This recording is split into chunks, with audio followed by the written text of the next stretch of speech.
can do is stop and praise ya, praise ya, hey, praise ya.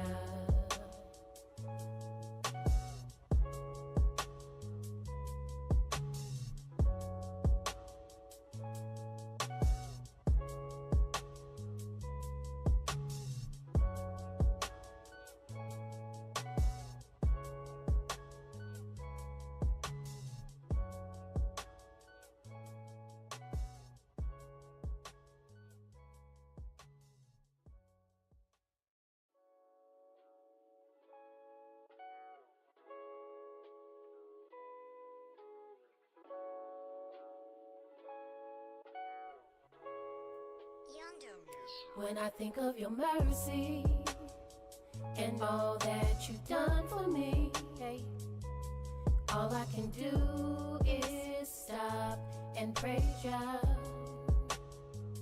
When I think of your mercy and all that you've done for me, all I can do is stop and praise ya, praise ya, hey, praise ya. We really gotta stop like praise ya. Stop and praise the ancient of days. Teary-eyed and with a smiling face, the praise you gave was already ordained. Stop and praise for keeping you in your lane. Give a praise for breaking off them chains. Before you let somebody steal your praise, think about the spirit in which they came. Think about the energy they gave. Is it worth it? Nope, never, no way. Kingdom we broke into a praise dance. I praise y'all for D4 hug daps. Praise Yahweh for the congregation, and I praise him for the angels, the elders, and all their dedication. See this truth, it'll cut you, heal you, it'll make or break you. It's a spiritual walk, it's a spiritual ride. Just don't despise the chastisement when you get chastised. You a son, not a bastard, right? You gon' get chastised. Kingdom we broke into a praise dance. It's a spiritual ride. Just vibe. Yeah, just vibe. We gon' ride. All praises to the Most High. When I think of your mercy and all that you've done for me, hey, all I can do is stop and praise ya. When I think of your mercy and all that you've done for me, all I can do is stop and praise ya, praise ya, hey, praise ya. Mercy on you, mercy on me. They say the truth has set you free. See prophecy been fulfilled for real. Now what the deal? We giving praise to the God that is real. Cause it's real out here. People get killed out here. They robbing still out here. It's getting hard out here. The love of many wax cold from what I hear. But we back by the Stop and praise ya. When I think of your mercy and all that you've done for me, all I can do is stop and praise ya, praise ya, hey, praise ya.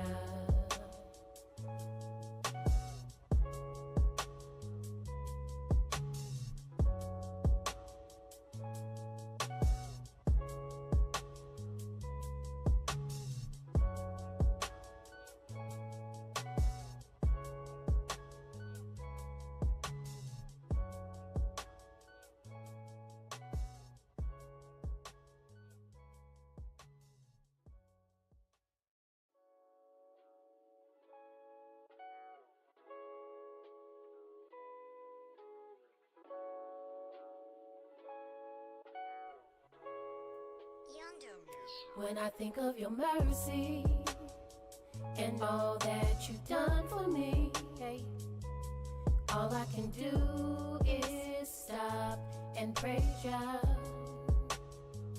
When I think of your mercy and all that you've done for me, all I can do is stop and praise ya, praise ya, hey, praise ya.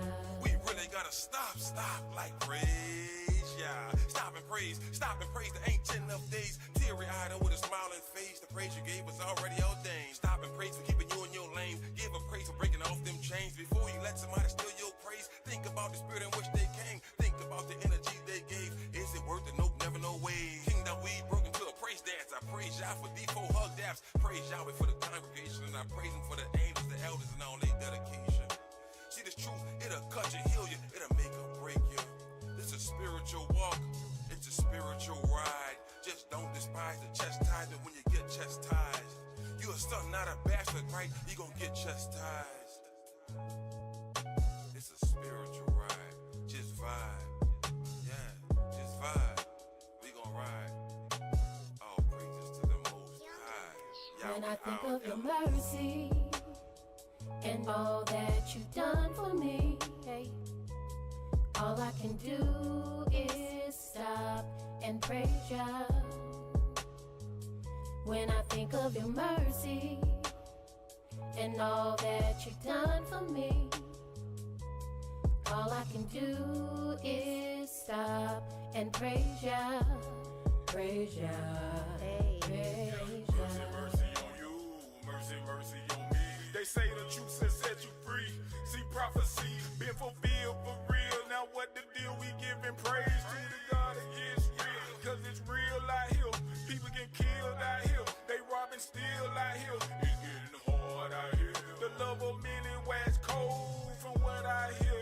But we backed by the Most High, so who shall you feel? You gotta be bold and righteous to live. The flesh is exceedingly wicked. Sin deceiving is vicious. Repentance needed to fix it. His mercy too exquisite to miss it. Just receive the listen. Let's stick to the mission. Believe and receive his blessing. You see, blessings come from above. None of us deserve it. None of us is worthy. But we praise Yah for his mercy. When I think of your mercy.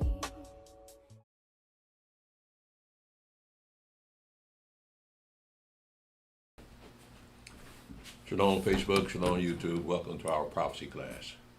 Today we are in the book of Revelation, chapter 9. But before we get started, does anyone have any questions?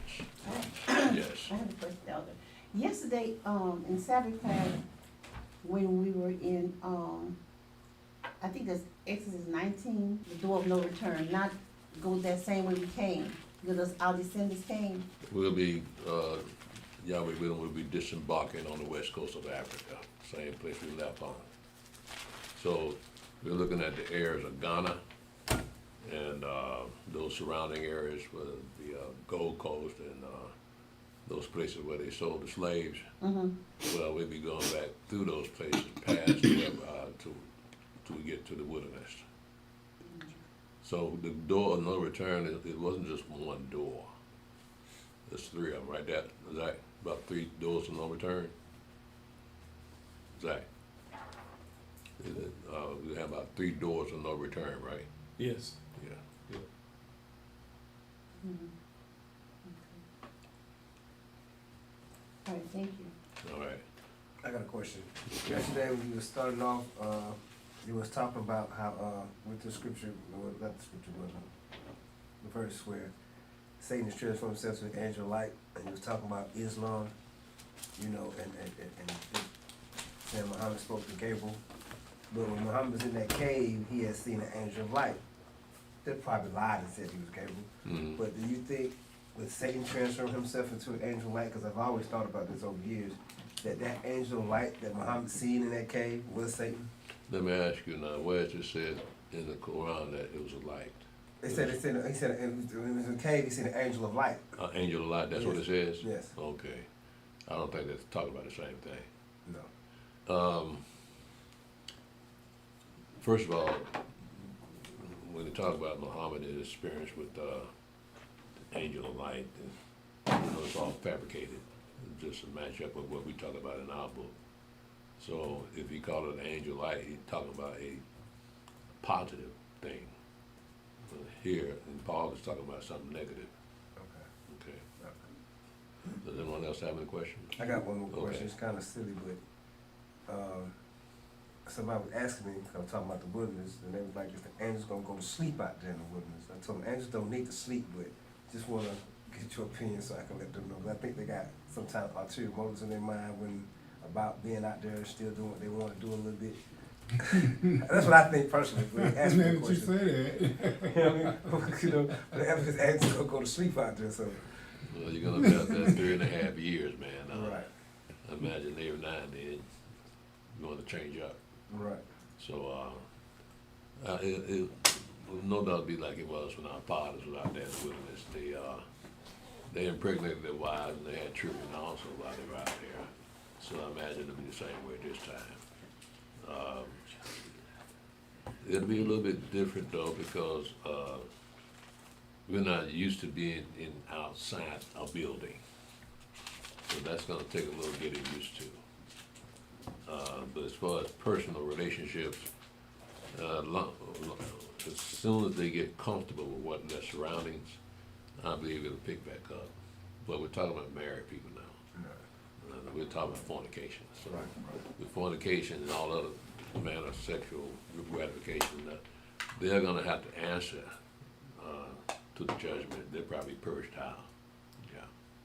Because you don't hear about any fornication in our fathers when they came out of Egypt.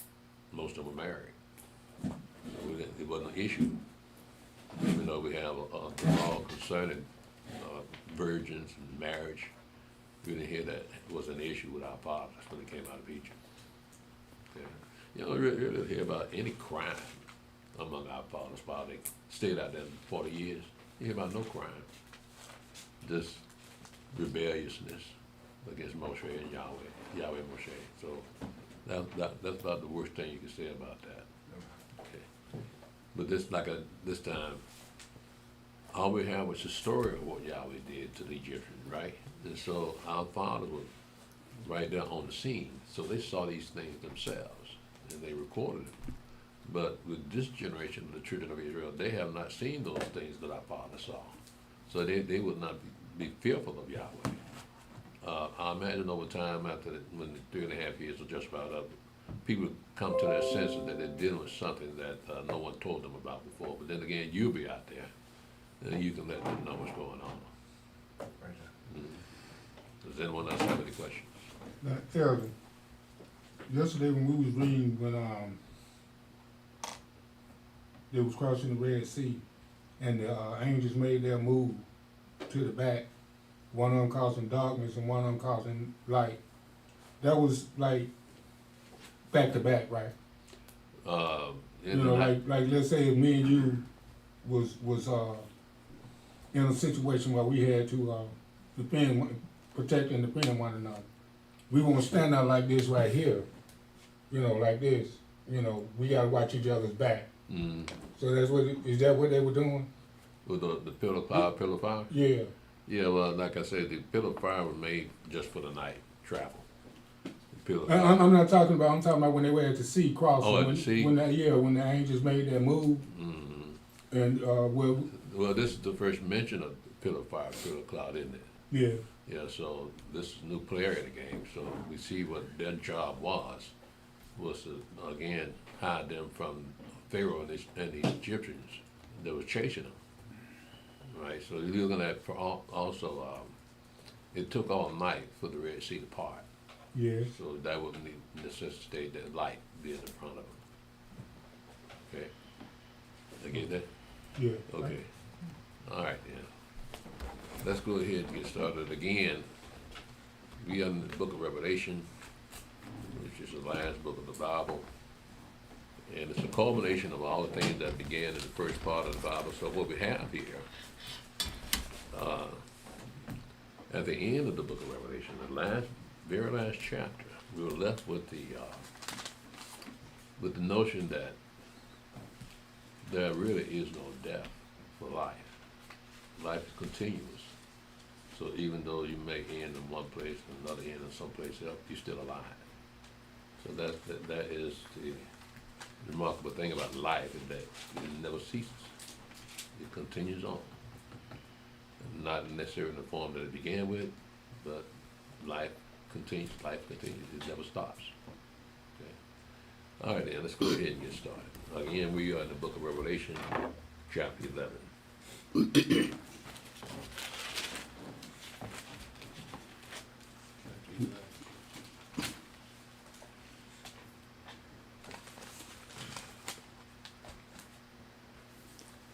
Revelation chapter 11, verse 1.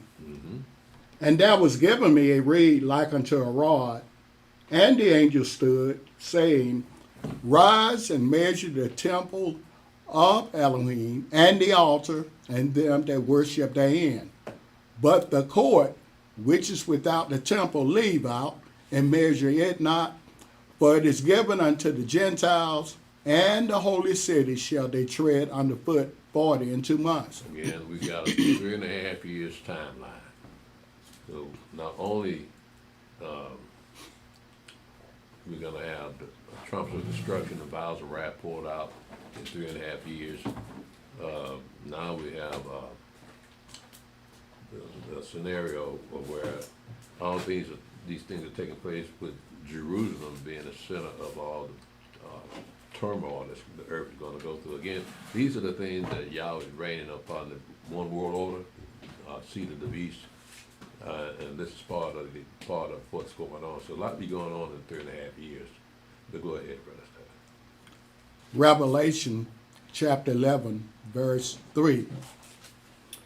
And I will give power unto my 2 witnesses, and they shall prophesy 1,260 days, clothed in sackcloth. Again, 3.5 years. Verse 4. These are the 2 olive trees and the 2 candlesticks standing before the Elohim of the earth. You understand what this represents, right? You know? Yes. What about your cow? Not really.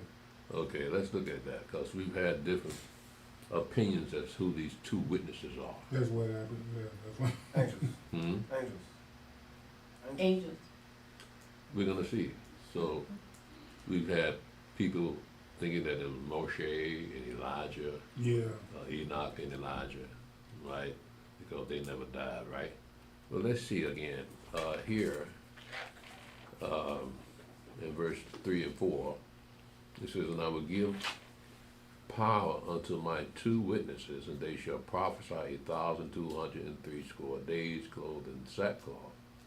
These are the 2 olive trees and the 2 candlesticks standing before the Elohim of the earth. Now let's go to Zechariah and see who these 2 witnesses are.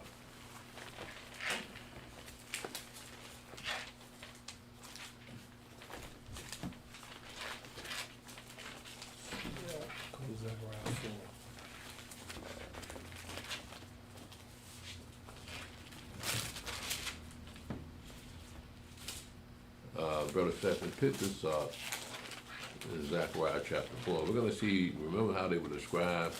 They had 2 olive trees and a candlestick. So we're going to see what Zechariah says about the same thing. Go ahead, Brother Stephen. We're going to identify who these witnesses are. Go ahead, Brother Stephen. Start at 1. You started 1.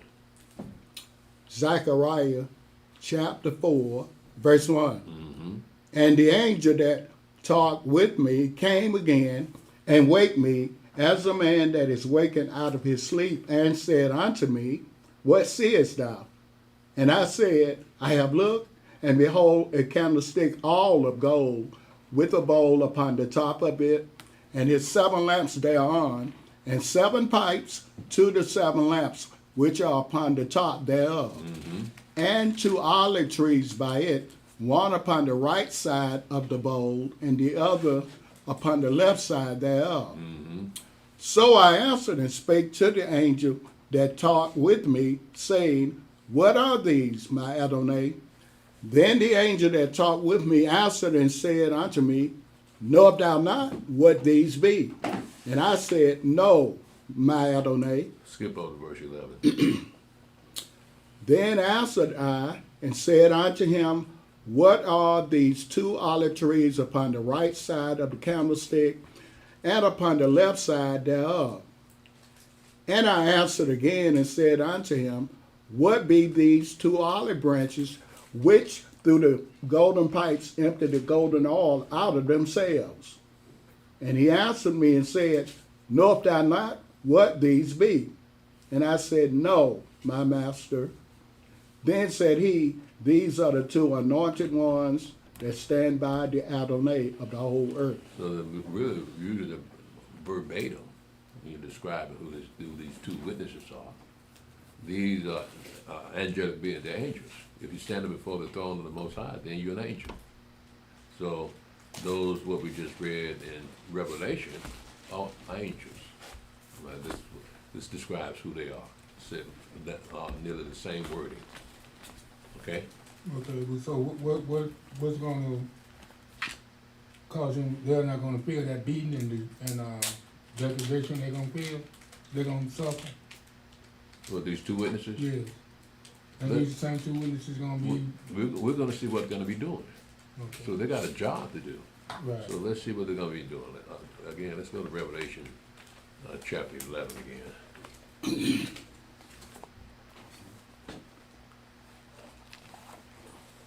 Revelation chapter 11, verse 5.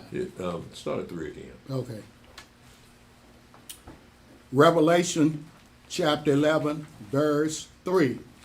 And I will give power unto my two witnesses, and they shall prophesy 1,260 days, clothed in sackcloth. Mm-hmm. These are the two olive trees and the two candlesticks standing before the Elohim of the earth. Mm-hmm. Again, they're angels if they do that. Go ahead. Verse 5. And if any man will hurt them, fire proceedeth out of their mouth and devour their enemies. And if any man will hurt them, he must in this manner be killed. Mm-hmm. These have power to shut heaven, that it rain not in the days of their prophecy, and have power over waters to turn them to blood, and to smite the earth with all plagues as often as they will. Now, when you continue to read about all the trumpets of destruction, the vials of wrath being poured out, then you see that when the trumpet blows, calamity comes, but not as much as the coming calamity. So like for instance, when the first trumpet blows, a third of the earth water gonna turn to blood. Then when the first vial is poured out, then all the water of the earth gonna be poured and turn into blood. Yeah. And this the verse right here that when I did believe that it was Moses and Elijah, because they doing the same thing that Moses and Elijah did. So it just made it make sense, you know what I mean? Elijah made it stop raining for 3.5 years, and Moses turned water into blood and all the plagues he put on Egypt. So it just made sense that it was Moses and Elijah because of what the same thing they doing right here in this verse, you know what I mean? What I did till I came here, you taught me better, you know? Okay. Yeah. Again, I've heard that, Right. and but we had an excellent teacher who showed us that was what this really means. So now I'm just passing that on to you. Because not everybody can hear what I'm teaching, so they'll go on thinking that's Moshe and Elijah until they always turn into something better. But until then, not knowing exactly what that meant, it makes more sense when you go back to Zechariah. Right. Go ahead, Brother Stephen. Revelation chapter 11, verse 7. And when they shall have finished their testimony, the beast that ascended out of the bottomless pit shall make war against them, and shall overcome them and kill them. Remember the beast of the bottomless pit, we picked that up in chapter 9 when that star fell from heaven and the keys in the bottomless pit was given to him. So here this leader of the bottomless, this angel of the bottomless pit, they're coming up and they said that they killed these two men. How can you kill an angel? They're spirits. But it would seem like they died because of what they did to them, right? Because they're looking at these two men. These men, they're blaming these men for the problems that the earth is having with those vials of wrath, trumpets of destruction, vials of wrath. They point at them two men. They're the reason for that's happening. So they thought by killing them, all that stuff would stop. Right? So the beast of the bottomless pit rose up and killed these two witnesses. All right, go ahead, Brother Stephen. Revelation chapter 11, verse 8. And their dead bodies shall lie in the street of the great city, which spiritually is called Sodom and Egypt, where also our Adonai was crucified. So what was he crucified in Jerusalem, right? Go ahead, Brother Stephen. Revelation chapter 11, verse 9. And they of the people and kindreds and tongues and nations shall see their dead bodies 3 days and half, and shall not suffer their dead bodies to be put in graves. They must have hated these men because normally, according to Hebrew culture, they buried the bodies right away that very same day in most cases. So they left them bodies out there 3.5 days. Go ahead, Brother Stephen. Verse 10. And they that dwell upon the earth shall rejoice over them, and make merry, and shall send gifts one to another, because these 2 prophets tormented them that dwelt on the earth.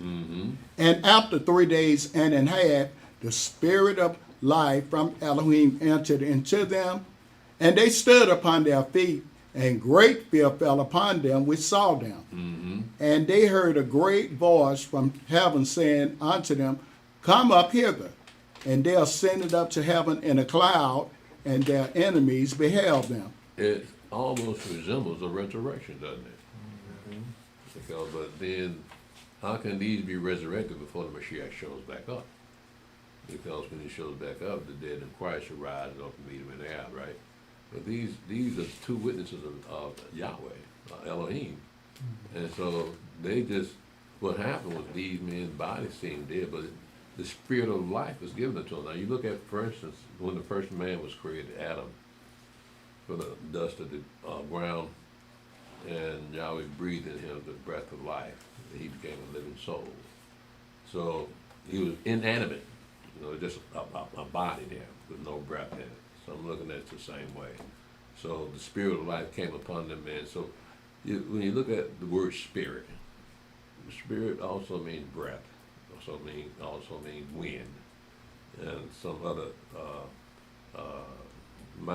mental things about a person. Talk about the spirit that's within them. So this particular spirit here, the spirit of life, is the same spirit that came, the same breath that gave life to Adam. So the spirit of life came upon these 2 witnesses, and they heard the voice, they come up hither. But again, when the Mashiach returns, they're not going to be going to heaven. They're going to rise up and meet him in the air, right? And then they come back down to the earth. But these 2 are going straight up to heaven. That's where they come from, right? And so that put fear in these people that saw them come back to life, because they rejoiced. They were having a party. They were giving gifts, because these 2 witnesses tormented those people, the wicked of the earth. Now keep in mind now, those people that take that name, number, and mark, they'll be the ones that'll that'll be considered wicked. And their life is already determined when they took that name, number, and mark. Go ahead, Brother Stephen. Yeah, I know, Elder, you made a good point about verse 10, those gifts. And you said, was this Christmas, right? Now, let me ask you something. After 3 days and a half, it couldn't have been natural being, because they would have started smelling, right? Right. So- Rigor mortis would have still set in before 24 hours. Right. Yeah. Okay. So, these, they didn't bury them, but there was no corruption, there was no decay. They should have thought something about that, shouldn't Yeah, well, they're having too much fun. Right. So they finally got these rascals. Can you tell which one of the beasts it is that came out of the pit to kill them? Well, the same beast we read about in Revelation 9, the first mention of that beast. Okay. This is here.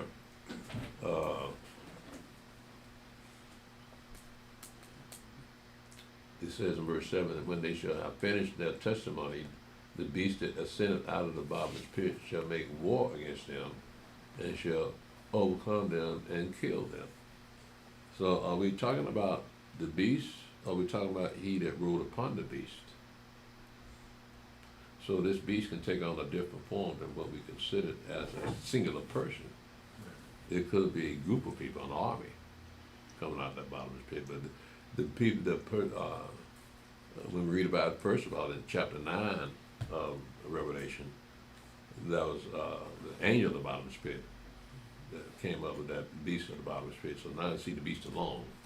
So we got to look at the connection. There must be a group of people to come in and do what they did here, not necessarily the one that rode that beast. Go ahead, Brother Stephanie. Revelation chapter 11, verse 13. Mm-hmm. And the same hour was there a great earthquake, and the 10th part of the city fell, and in the earthquake were slain of men 7,000, and the remnant were affrighted and gave glory to the Elohim of heaven. The second woe is past, and behold, the third woe cometh quickly. So the clock is still ticking.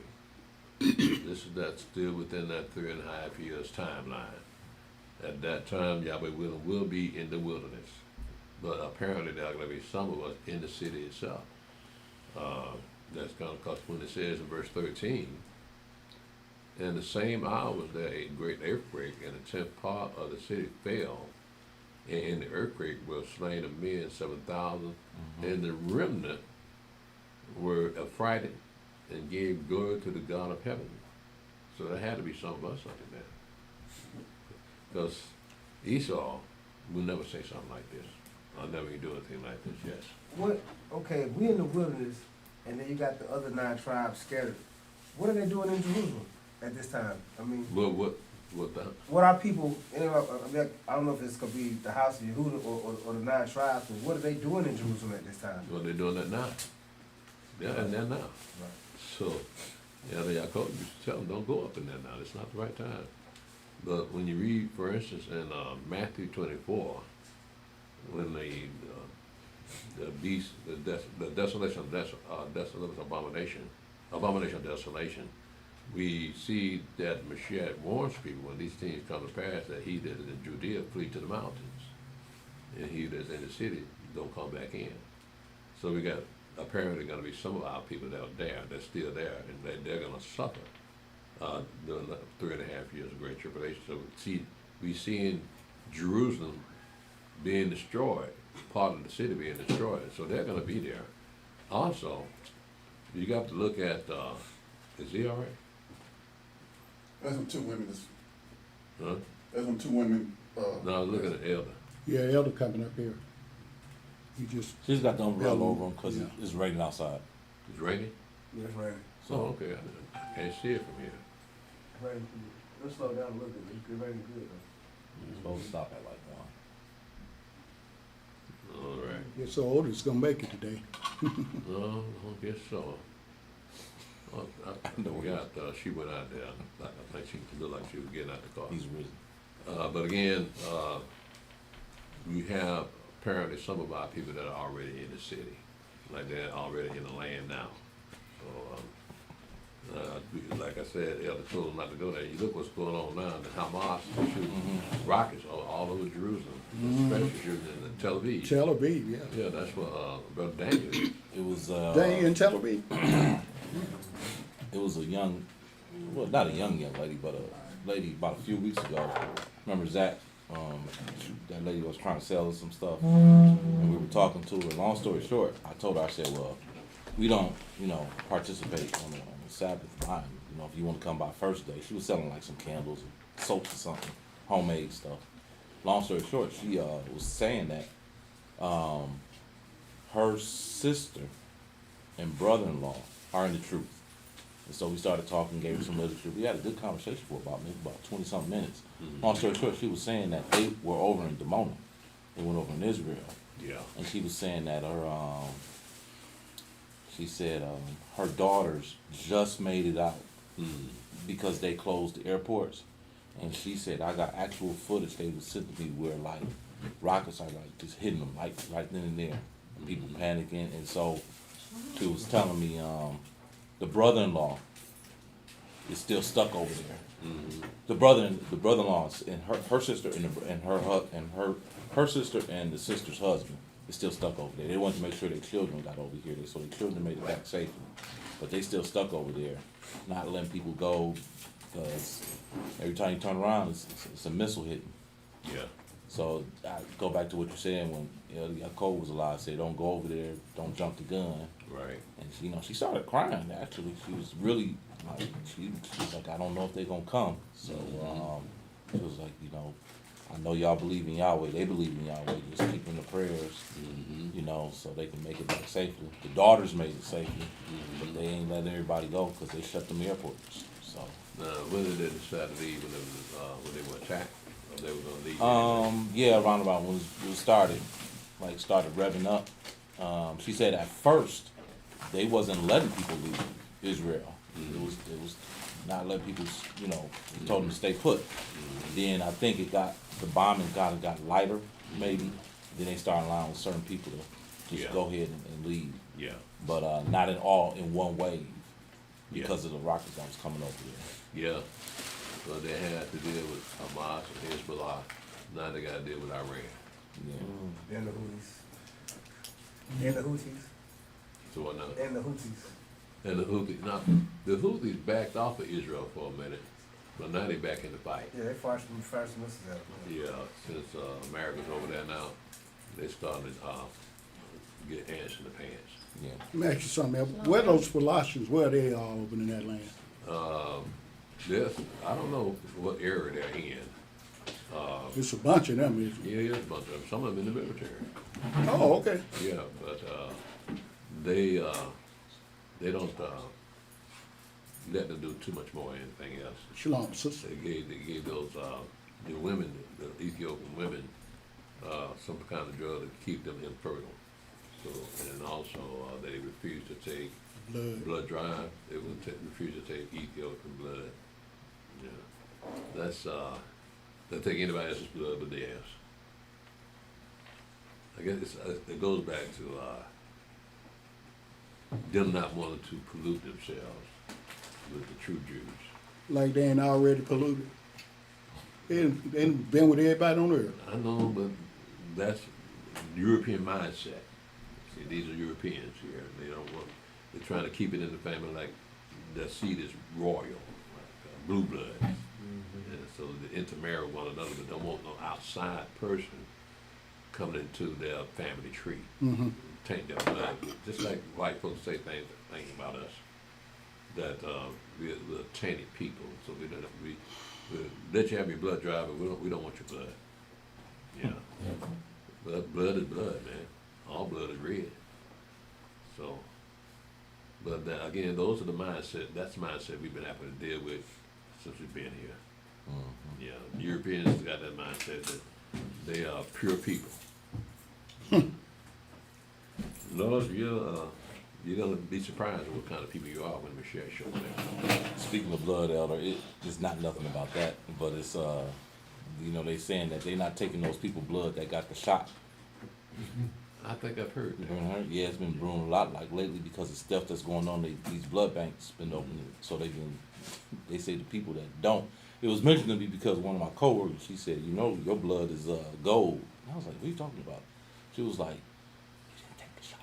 And I was like, huh? She was like, remember you didn't take the shot? And I was like, yeah. And she just brought it up out of just casual conversation. I was like, well, what do you mean? She was like, yeah, a lot of blood banks are refusing people that took that. She was like, so people, she was like, y'all didn't did, because she took one, and then when it finally got wind, she didn't take it no more. But she was like, I'm done.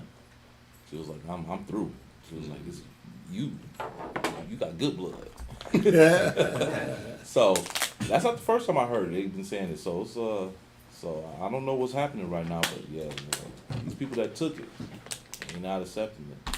And then you also got like men, women that's dating men, and if they got the shot, they don't want to deal with it because they know what comes with it. So this thing is revving up about these shots, man. So is this done deliberately? I mean, giving these people these shots. Yeah, because this is worldwide. It was under false pretenses, wasn't it? Mm-hmm. And so there had to be another plan involved for them to give all this vaccination to these people. This ulterior plan. They want to get rid of some people. So that's how they do it. With the government backing, they force people to either you take the shot or you lose your job, or you lose your business. So yeah, that would be more of a dictatorship than anything else. Cause you forcing the people to do something they don't want to do. They rolled me on that, bro. Yeah. People that knew me and my doctor, you got one kidney, you're diabetic, you got high blood pressure, therefore your immune system is shot. You need to take this vaccine. It's Your the your opposite. doctor told you that? Yeah. Ain't your doctor Edomite? No, my primary doctor is young sister. No, it's a young sister. Yeah. That Edomite that took my kidney, he was the one that had the problem. He said, I can save half of that kidney if you would get a blood transfusion. I said, no, sir. And he said, why do you want to do that? And I won't tell him, because I'm a Jew and you're not. But he took everything out of me. You right, bro. You better check Heart. yourself. Lungs. Yeah.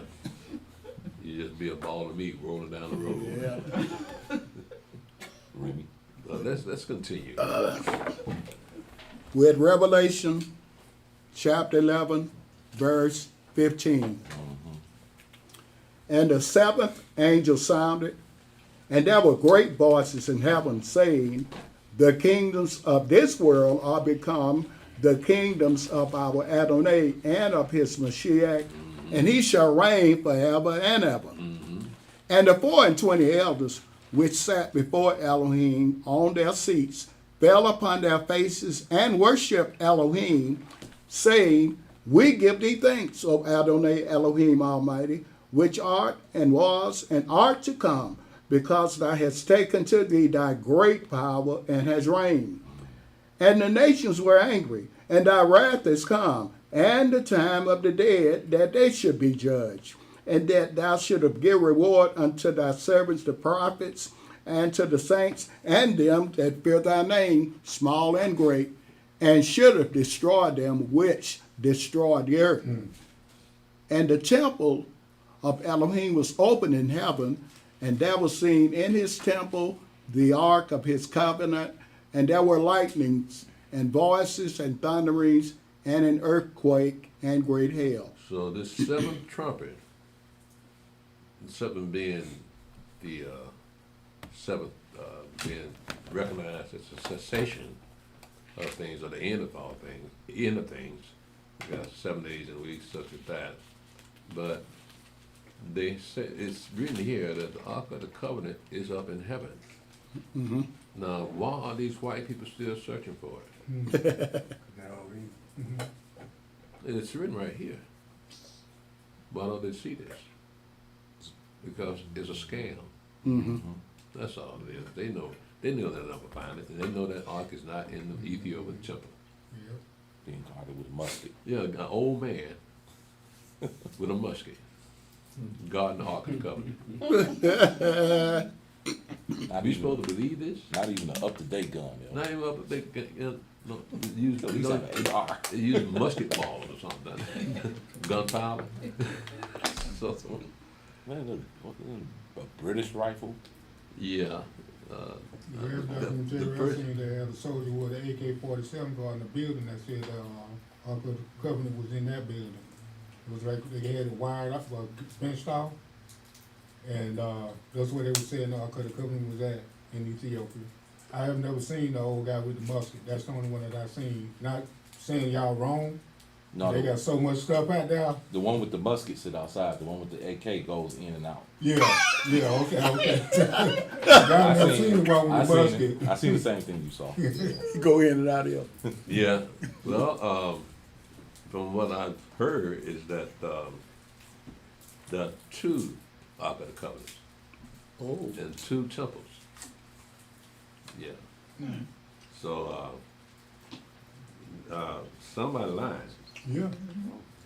So I imagine all the Ethiopians lying. They just want to be part of our story.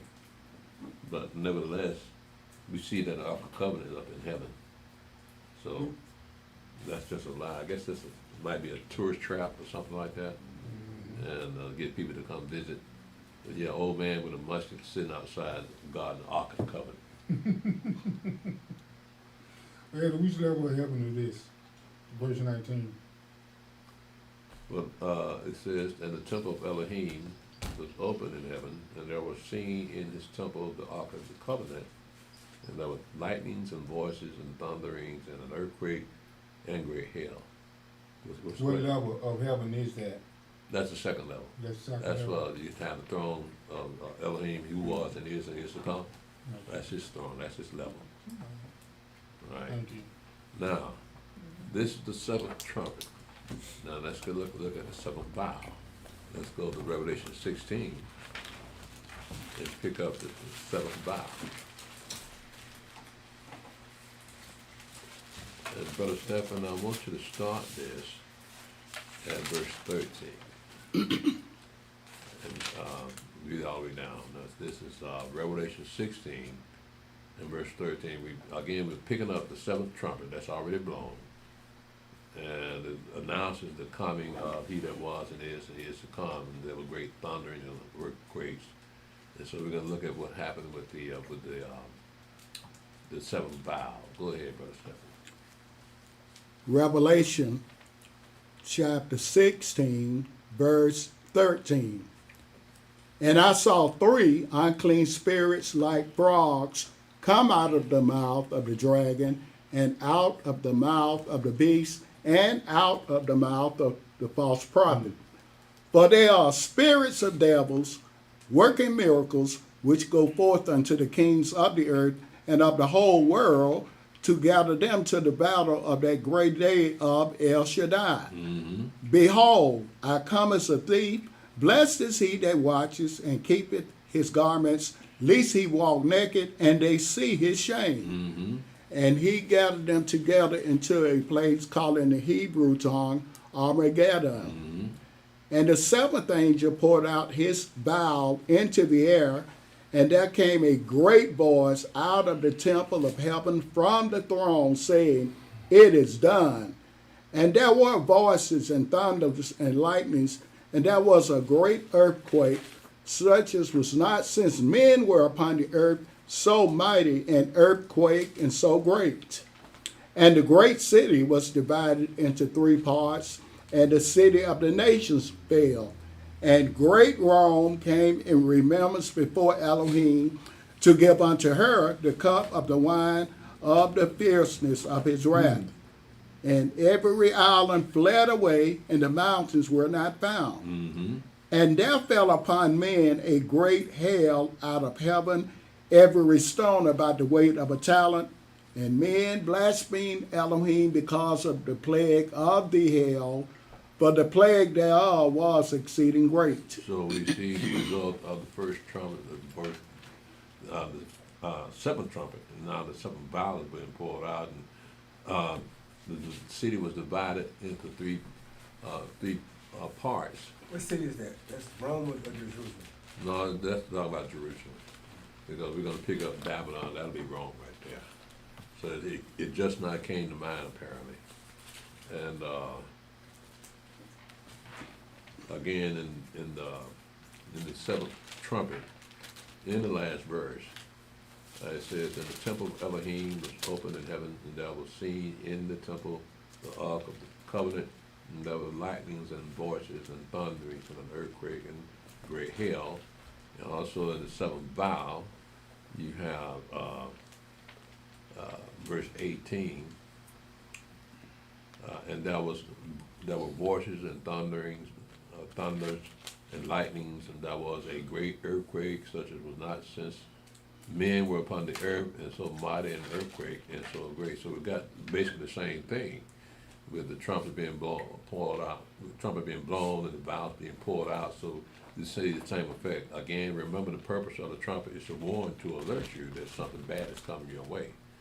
And now, in this particular case, in verse 10, it says, "And the great city was divided into 3 parts, and the cities of the nations fell, and great Rome came in remembrance for Elohim to give unto her the cup, the wine of the fierceness of his wrath." So we're talking about 2 different places here.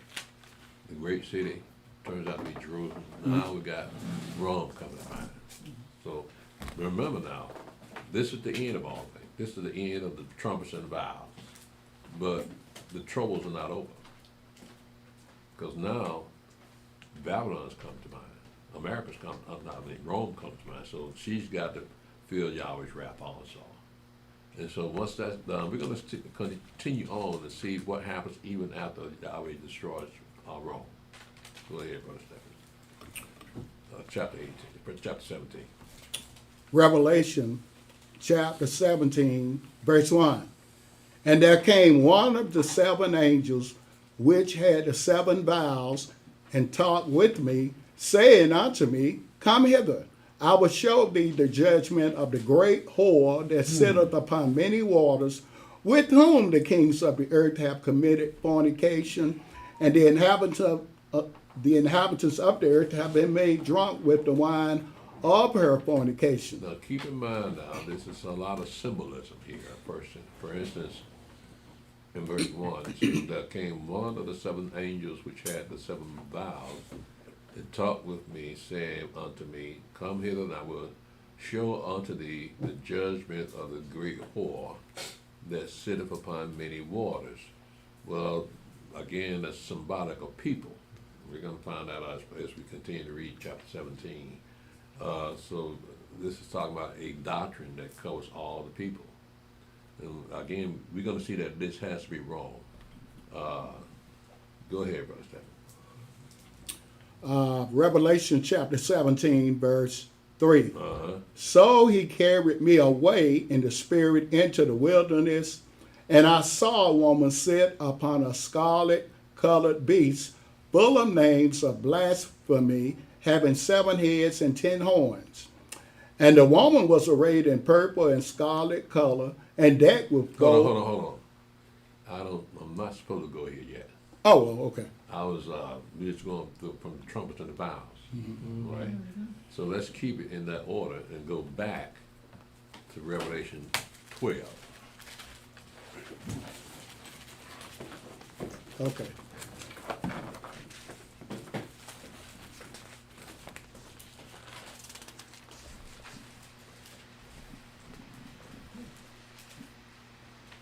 Revelation chapter 12, verse 1. Mm-hmm. And there appeared a great wonder in heaven, a woman clothed with the sun, and the moon under her feet, and upon her head a crown of 12 stars. And she, being with child, cried, travailing in birth and pain to be delivered. So what does this represent? 12 tribes of Israel. Yes. And what does verse 2 represent? The Messiah. Who? The Messiah. Yeah, that was, again, what we have is a whole story encapsulated in just these few verses here. But it's telling the whole story, but when you go through the gospel, they break it down into pieces that we can put together. But it's telling the whole story that the gospels tell. It says, and she being with child, cried, travailing in birth, and pain to be delivered. Right?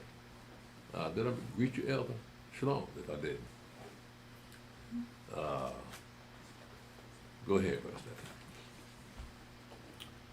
Revelation chapter 12, verse 3. Mm-hmm. And there appeared another wonder in heaven, and behold, a great red dragon, having 7 heads and 10 horns and 7 crowns upon his heads. And his tail drew the third part of the stars of heaven, and did cast them to the earth. And the dragon stood before the woman, which was ready to be delivered, for to devour her child as soon as it was born. Now, you understand what this is describing. Now, this is the government. This is the Roman Empire, right? And it says, there appeared another wonder in heaven, and behold, a great red dragon having 7 heads and 10 horns and 7 crowns upon his head. That is the Roman Empire. And his tail drew the third part of the stars of heaven, and did cast them to the earth. And the dragon stood before the woman, which was ready to be delivered, for devouring her child as soon as it was born. So you can go back to King Herod, heard about the king of the Jews, and had tried to kill off all the babies in Bethlehem from 2 years old and under. And so that he was looking for the Mashiach, but Yahweh, the angel told Joseph, take them and go to Egypt and hide out there. Right? So that symbolized, those 2 verses symbolize that the Mashiach's life was at stake. But the children of Israel were expecting a savior anyway, because of what the prophets were saying, what Moshe and the prophets were saying. They were expecting to see him one day. They were expecting a virgin to conceive and bear a son. All those things were wrapped up. They were looking for that.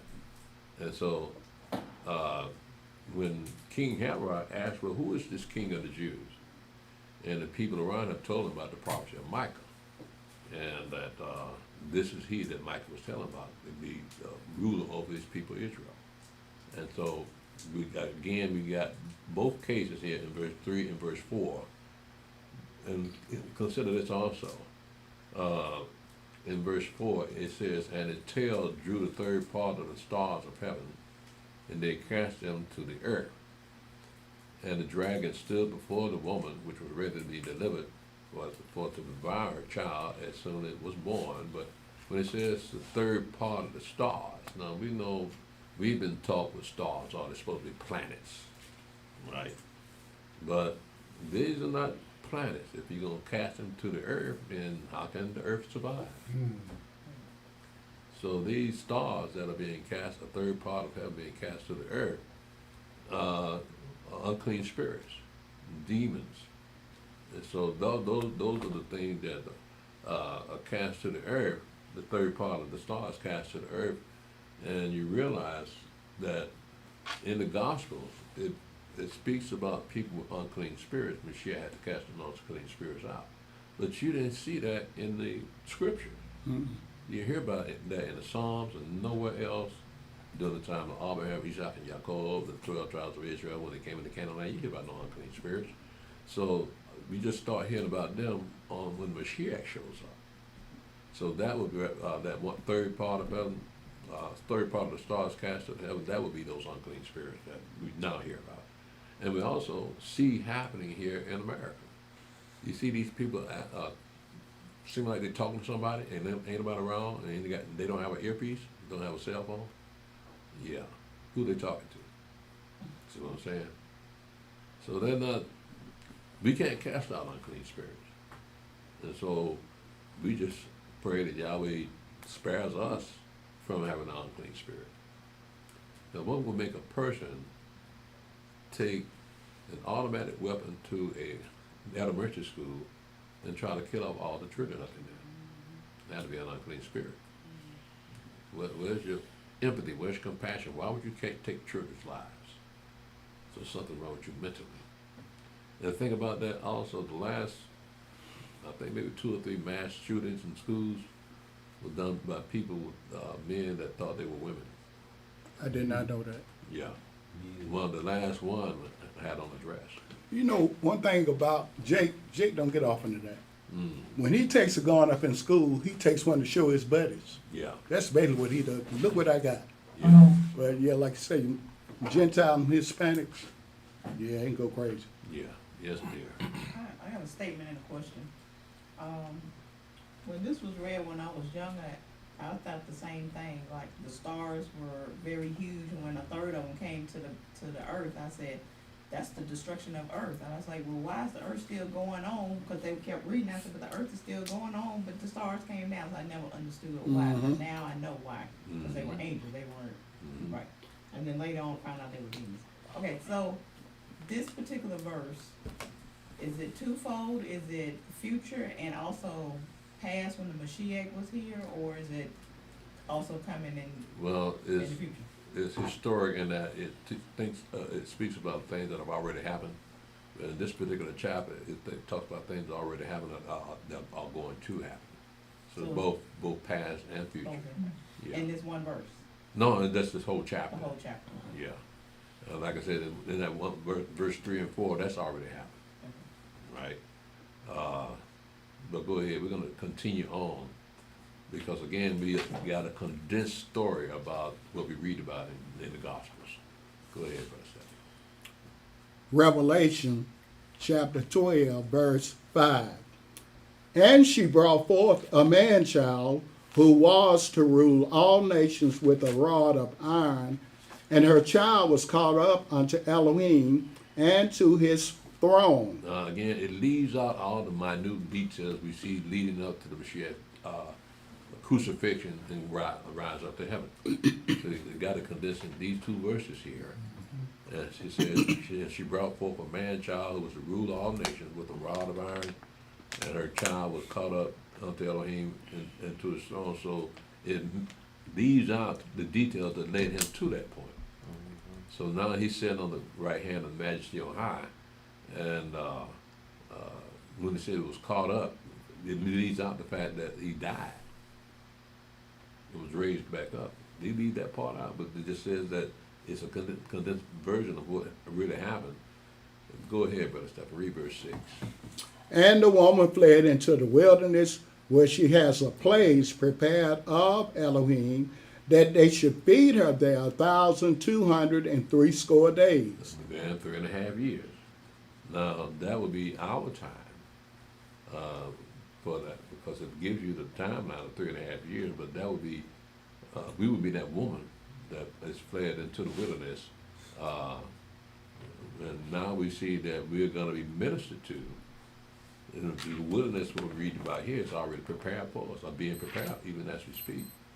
And we don't know exactly where it is, but nevertheless, it says in verse 6, and the woman fled into the wilderness, where she had a place prepared of Elohim, that they should feed her there 1,260 days.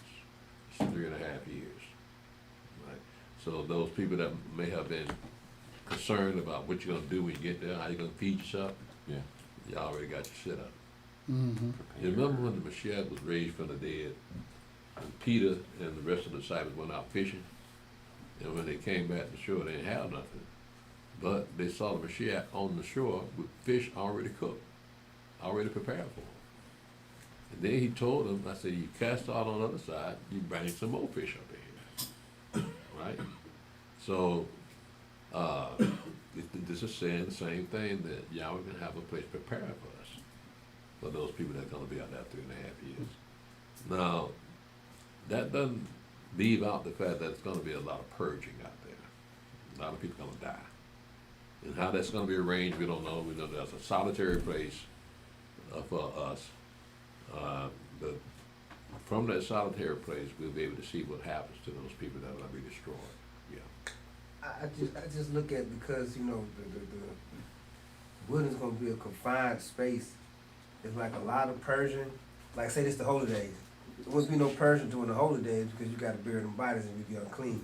And like maybe a couple of days before the Sabbath, before purging be like after the Sabbath. So you know we got time to get clean because you got to bury them bodies. There's gonna be a lot of bodies out there, and you don't want to be around dead bodies to make yourself unclean before the Sabbath, before the holy days. You know what I mean? So I think it's gonna be like maybe you think it might be kind of like around them, like after the Sabbath and before and after the holy days, with enough time so we can stay clean. You know what I mean? Keep in mind, we have another ritual about how to be clean. Because whenever you're around a dead body, you're unclean, right? And what is the scripture? What's the law say about that? You got to stay out 7 days. Then you got to take hyssop and water and sprinkle it on you, water of separation, in the midst of those 7 days. And at the end of those 7 days, you have to sprinkle on you again. Then you can come into the camp, right? Well, again, we don't have to do that right now. So when it comes to dead bodies around, yeah, you're going to be, we might have people having to do something about those dead bodies, but that don't mean they're going to be ritually unclean. Those that believe in Mashiach, we know all they have to do is wash their feet. Mm-hmm. So when the holy days come around, I imagine you'll be preparing for the holy days just in case you have a whole lot of dead bodies around. And so once you get rid of those dead bodies, it's going to stink up the place. And then once you get done with those dead bodies, then you can wash your feet and come on back in. All right. So again, we're looking at details that we don't have any control over. Now we know it's the final outcomes that we're supposed to be in that wilderness, and out of that wilderness, we're supposed to go and take the kingdom. That's where you come in, Brother Hilly up there. Wouldn't it make more sense just to move on? To move on? Yeah, I mean, let's move away from the dead body. We don't know exactly where they're going to be. Right, I mean, if they're gonna be down around us, move away. Now, how can you move from the solitary place? You know, I ain't talking about move out of the solitary place, I'm talking about move to a place where, you know, dead bodies at where we gonna be. Well, that'll be set up by Yahweh himself, wouldn't it? Yeah. So we would have to, for instance, we know that Jerusalem sits on a mountain. Right. Right, so Israel is a land of mountains and valleys. And so with us, we may be up in those mountains during that great tribulation. I'm gonna go up during that 3.5 years. We don't know exactly what the location is, but we do have an idea when you read up in Isaiah 35. And it tells you that it'd be like the road of Sharon, right? In other words, it's going to be fertile out there. And just like it says here that we're going to be ministered to for 3.5 years. So it's not going to be like it was when our fathers came out of Egypt. So they came out in a desert. And all they did was complain and murmur, say, we ain't got this, we ain't got that. Yahweh making sure you ain't going to complain this time. Same thing it said in Isaiah 35, same thing we said here, that you don't have, you're gonna have the same reason our fathers had to complain. Because they were thirsty, and there was no food out there. And so Yahweh fed them. And so, but this time, he waiting on them. Yeah. But again, we don't know exactly what the solitary place is. So when it comes to dead bodies,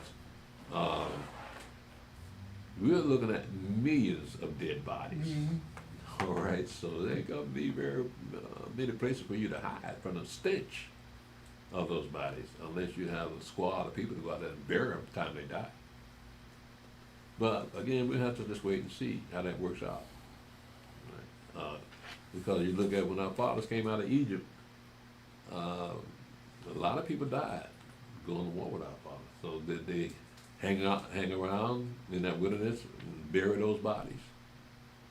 That's a good question. Because they were steady moving onward, weren't they? Yeah. So the people that they encountered and that they killed, I don't think they stopped to bury those people. Right. Right? And when they came into the land of Canaan, they slaughtered a whole bunch of folk, moving fast. Right? Did they stop and bury all those people they killed? We're talking about men, women, and children up in Jericho. Did they stop and bury those people? No, they kept on moving. Right, because they had a place to go. So we're looking at, it doesn't say that we're going to be on the move. It's a place being prepared for us. So it's not like we're going to be centrally located in one particular place. So we won't be on the move like our fathers were. Right? Go ahead, Brother Stephen. Revelation chapter 12, verse 7. Mm-hmm. And there was war in heaven. Michael and his angels fought against the dragon, and the dragon fought and his angels, and prevailed not. Neither was there place found any more in heaven. Again, this is future. This hasn't happened yet, even though you got some black female Christians say it already has. No, it hasn't. But you learn not to get in an argument with Christians, especially black female Christians. You want to get in an argument with them, because they'll never back down. They'll say, that's your interpretation. It's written plainly for Ray Charles to see. They're just being stubborn and won't listen to reason, so don't waste your time with them. So they are always right. Right? Black women are always right in their eyes. So it's a waste of time talking to them. Yes, dear. Who are these two dragons? The dragon fighting himself, or I mean, it gotta be he fighting somebody. What now? These two dragons, the dragon fighting against What verse? the 7. Verse 7, and there was war in heaven. Michael and his angels fought against the dragon, and the dragon fought and his angels. So you wonder who this dragon is? Well, let's continue reading. Go ahead, Brother Stephen. Revelation chapter 12, verse 7. And there was war in heaven. Michael and his angels fought against the dragon, and the dragon fought and his angels, and prevailed not, neither was there place found any more in heaven. And the great dragon was cast out, that old serpent called the devil and Satan, which deceiveth the whole world. He was cast out into the earth, and his angels were cast out with him. So you understand who the dragon is now, right? Remember, I think we read yesterday, well, in 2 Corinthians Satan can make himself an angel of light.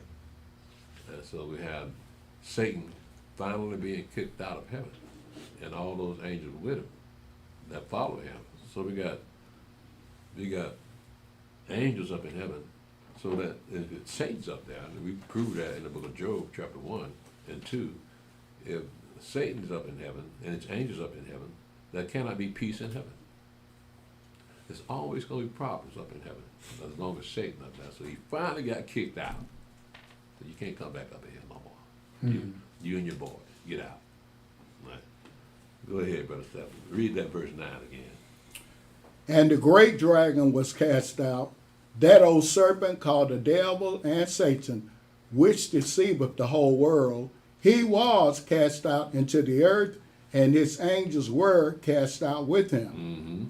And I heard a loud voice saying in heaven, now is come salvation and strength and the kingdom of our Elohim and the power of his Mashiach, for the accuser of our brethren is cast down, which accused them before our Elohim day and night. So it was grievous to be accused, for him to be among them, because who is he accusing to Elohim?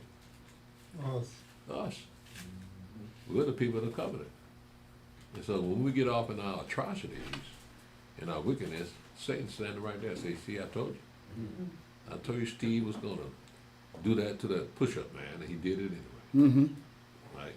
So Steve been accused before the throne. I stand accused.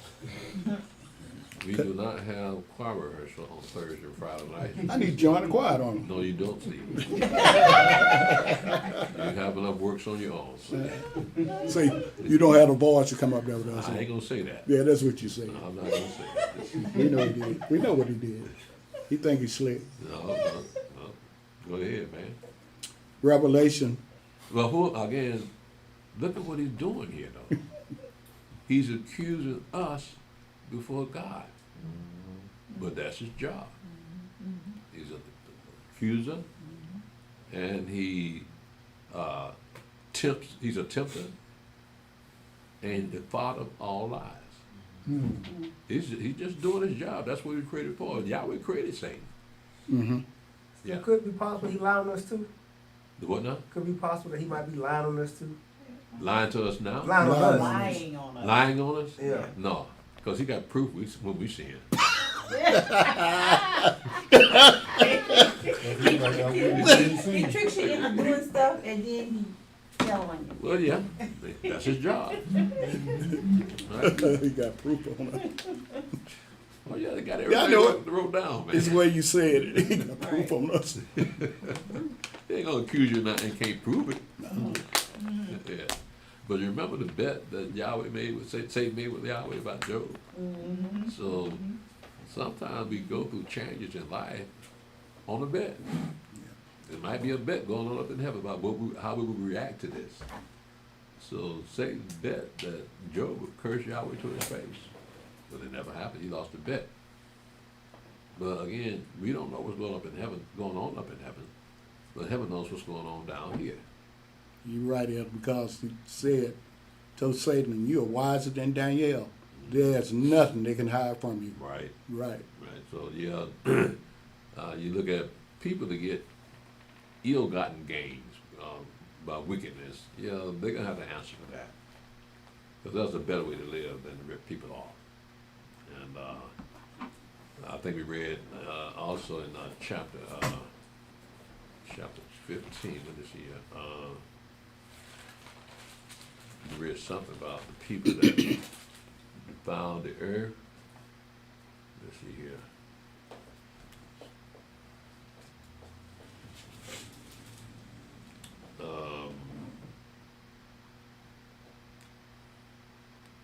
I thought it might have been in verse chapter 15 and verse 4. It says, and shall not fear thee, O Adonai, and glorify thy name, for thou art holy, for all nations shall come and worship before thee, for thy judgments are made manifest. Let's see here.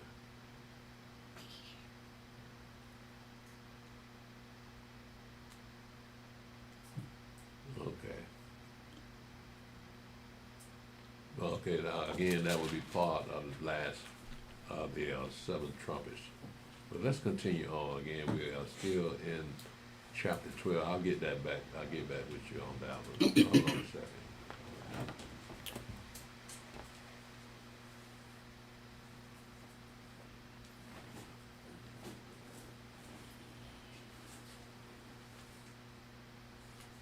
Yeah. Go ahead, Brother Stephen. Revelation chapter 12, verse 11.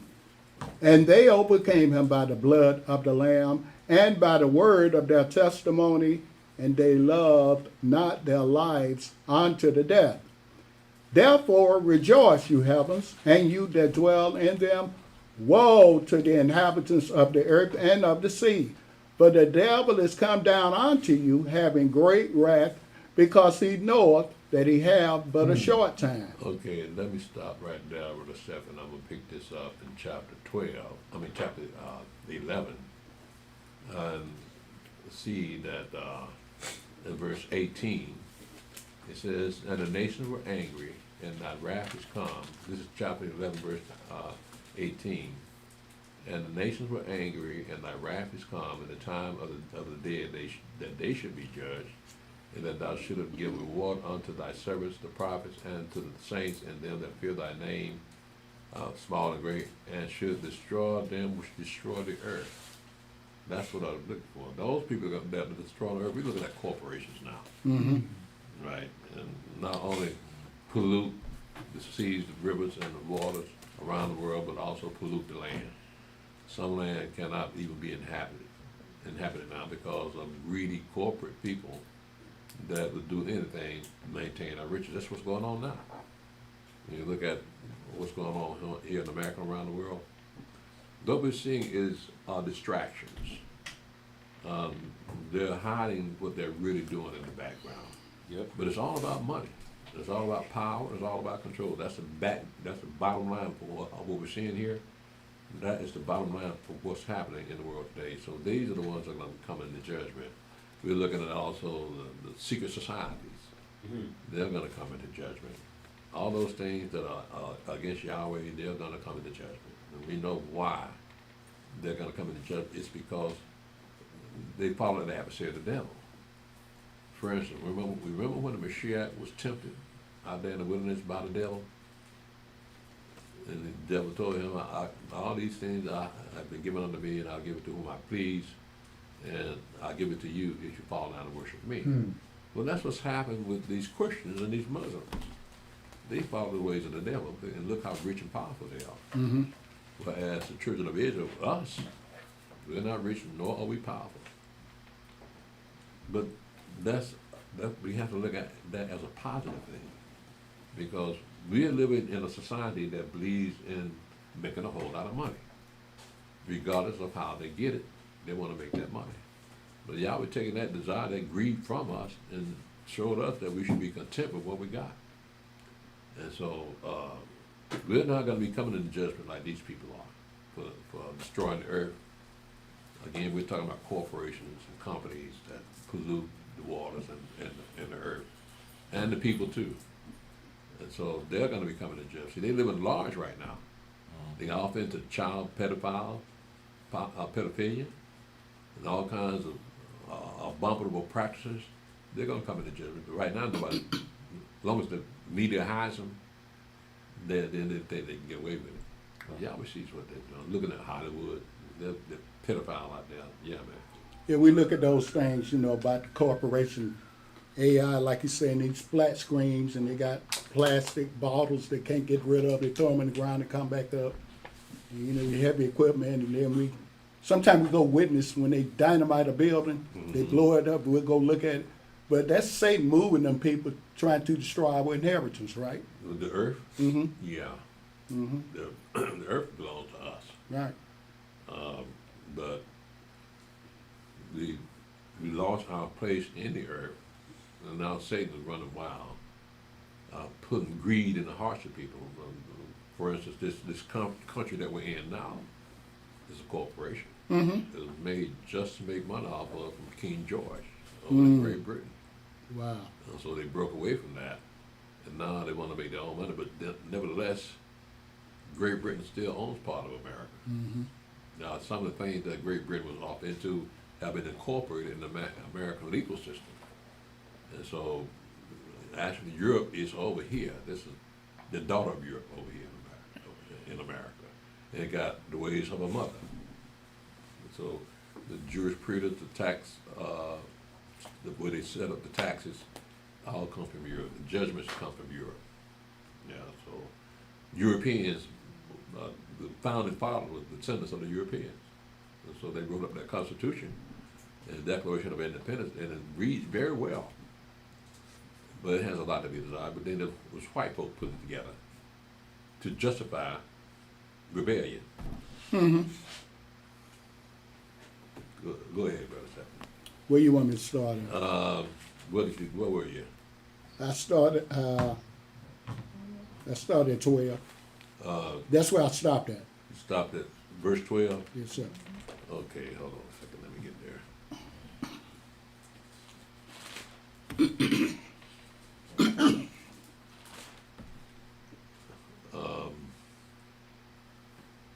Yeah, pick it up, verse 13. Revelation chapter 12, verse 13. And when the dragon saw that he was cast unto the earth, he persecuted the woman which brought forth the man-child. And to the woman were given 2 wings of a great eagle, that she might fly into the wilderness, into her place, where she is nourished for a time and times, and half a time from the face of the serpent.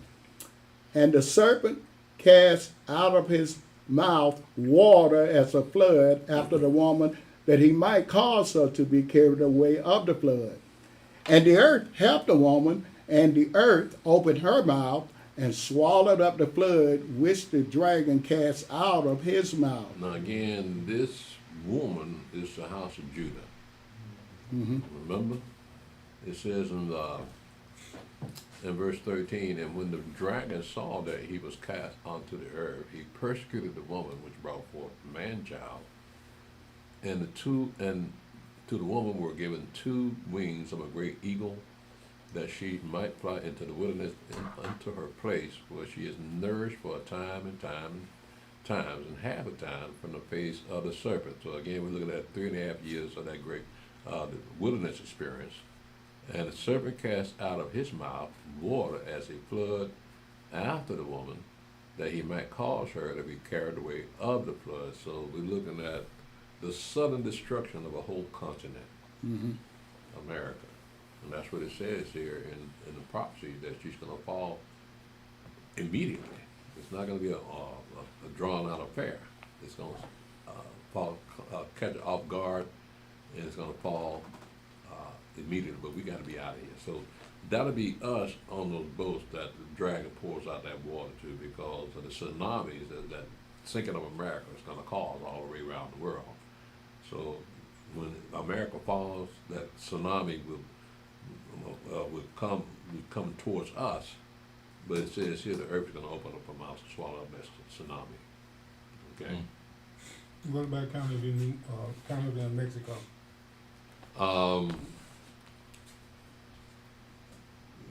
Canada, we're looking at people, Yahweh's people, right? So we don't have a great concentration of our people up in Canada nor in Mexico. So mainly talking about our people here, right? And they're going to be on boats. Now, if our people are down there, then Yahweh can save them too. Now, So I'm talking we're about looking at destruction. Oh, destruction. Yeah, the destruction, because I thought this whole South was going to go down. Yeah, according to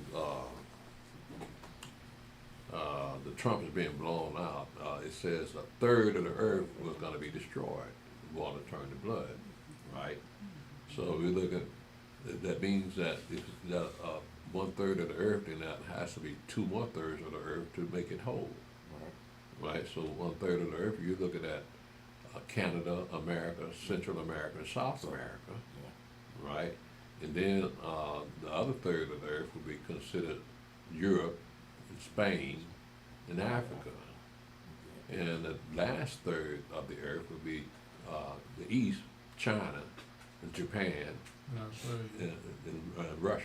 Mm-hmm. Okay, so that would be the third up part of it. So yeah, this side of the earth will be destroyed. So that America in particular will be uninhabitable. Yeah. Elder, I'm glad you brought that up, Elder Cal, because there's something floating around that people getting wind of what's happening in America. Well, not getting wind of what's happening in America. They getting wind of this part of the area has to be destroyed. Mm-hmm. So they're relating it to that Pangea, right? Saying that whatever's going on in America, this third part, what they saying in Revelation is going to be gone. Mm-hmm. So those other two parts got to somehow be synchronized together. Yeah. So, and I've seen it the first time, but you know, when you see one thing, everything just start popping up. So more and more people getting wind of something happening on this part of the whole Americas. Yeah. Being destroyed, and then the other one. I hadn't heard that. I just started seeing this a few days ago. Oh yeah. Yeah. I'm gonna see if I can find more information on it. But so what they're saying is that they know America got to be destroyed. Everybody's saying this is the end of America. This is, you know what's going on right now. We're seeing the last days of America. Mm-hmm. But they're saying that someone picked up on the Book of Revelation, saying that a third part has to be destroyed. So someone connected the dots, saying, well, it just can't be America, because if you take out just America, you still got Canada, you got New Mexico and all that. It just ain't gonna be. And then those highs, those were so they're saying that all that gotta go, and these other two, and that's where they threw in the Pangea. The other two, the 2/3 that's left have to somehow will connect with each other. I don't know how that would happen, but I have been hearing that. Well, but can they prove that the Pangea ever existed? See, they're going by supposition, looking at how the earth is divided up. And it seems like South America could fit right into East Africa. West Africa. Yeah, West Africa. It seems like they fit together. Yeah. Like somehow they broke apart, but they can't prove it. Yeah, but I don't understand how they come to the conclusion that it's going to return back to Pangea. Yeah, you're right, Elder. I mean, if you look at it like a puzzle. Yeah. It makes sense if you see how those connected, but the other one is kind of hard to. Yeah, it's speculative because again they're just looking at the map, and it just seemed like they should have been together at one time. Could have. Ooh man, it's raining good out there now, isn't it? Yep. Gets ready with some of this power. Well, I'll get that car wash you recommended yesterday. Right, yeah, now. But I guess if you look at it from that perspective, the book would disprove it in the sense that Yahweh said he got to carry these people from here to here. Mm-hmm. You know, so this place will have to be, if he said he gonna carry us from the west coast of Africa to this place right here, and you're gonna go on ships, there has to be no connection. Yeah. Because if it was connected, you wouldn't need ships. Right. You would just basically walk across. Well, yeah. But how do we get here? On ships. Right. So we got to return on ships. So you couldn't have a Pangea at that point. Right. Because where the ship's gonna go. So it's again, you got those theories out there that somehow the earth was one. But listen, it's not out of the realm, not out of the realm of possibility when you consider the great flood that came upon the earth. We don't know what the earth looked like before the flood. So what we're seeing is what happened after the flood. So what you got out there in the west, you got the Grand Canyon, that they can trace that at one time there was something flooded that area and dug out the Grand Canyon. And so like we got flood stories all over the world. And we looking at, if it was a Pangea, the earth was divided after the flood. That can make sense. Mm-hmm. I can see that. Yeah. So never thought about that. Yeah. Yeah, it might have been, again, during the time of Adam and Eve and all the rest of them. It's probably one big earth, one land mass. But after the flood, who knows? Coast change, parts of land become coast that we didn't have a coast before. So it's in the possibility, but you can't prove it. Now, look, for instance, they found chariot wheels in the Red Sea now. People used to think that was all made up about the Red Sea splitting up. But now you got evidence that there were chariots in the Red Sea. What are they doing down there? And they timed it back to the time of the Egyptians. So our book is correct. It's on point. They have to wait all these years to figure out, yeah, the Bible was right all along. Science proves that. Yeah. Look, go ahead, Brother Stephen. Hold on a second. Yeah, I think we can go through this. Go ahead. You got one more verse in the chapter. Okay. Revelation chapter 12, verse 17. And the dragon was wroth with the woman, and went to make war with the remnant of her seed, which keep the commandments of Elohim, and have the testimony of Yahshua the Mashiach. So, again, we're looking at two different scenarios here then, aren't we? We got the wilderness experience, but then he says he's going to make war with the remnant of her seed that keep the commandments. So that'll be the 9 tribes that still scattered. Mm-hmm. And that's going to have to go through that 3.5 years of great tribulation. We're going to be in the wilderness, like they said, but the rest of them got to suffer. Right? But at least those that suffer under the beast system, they will probably be guaranteed resurrection. Mm-hmm. But those people that are killed out there in the wilderness, they'll be killed because of their wickedness. So we're not righteous about why they died. They died because of their wickedness. So we may not be looking for them to be raised up in the first resurrection. Maybe the second resurrection, but not the first one. Okay. So if you're gonna die, you best go ahead and die now. Don't let the Mashiach show up and he gotta kill you. Go ahead, brother. Revelation chapter 13, verse 1. And I stood upon the sand of the sea, and saw a beast rise up out of the sea, having 7 heads and 10 horns, and upon his horns 10 crowns, and upon his heads the name of blasphemy. So this is that one world order. This is the government. If you notice, the beast, this is a government here, and then the one world order. And it says it's having 7 heads and 10 crowns, and upon his horns 10 horns, and upon his horns 10 crowns, and upon his heads the name of blasphemy. And this came up out of the sea. Keep in mind there are 2 different scenarios here. This is someone coming out of the sea. Go ahead, Brother Stanley. And the beast, Revelation chapter 13, verse 2. And the beast which I saw was like a leopard, and his feet were as the feet of a bear, and his mouth as the mouth of a lion. And the dragon gave him his power and his seat and great authority. So we're still talking about the same dragon now. You know that dragon is that serpent, that old serpent, that dragon, Satan. So it's Satan that's giving this person this power, but look at what he consists of. In verse 2, it says, and the beast which I saw was like unto a leopard, and his feet were as the feet of a bear, and his mouth as the mouth of a lion, and the dragon gave him his power and his seat and great authority. But those are the same beasts that we read up in Daniel.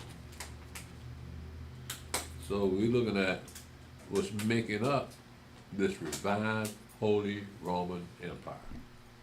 That's who's going to be governing the earth. Right?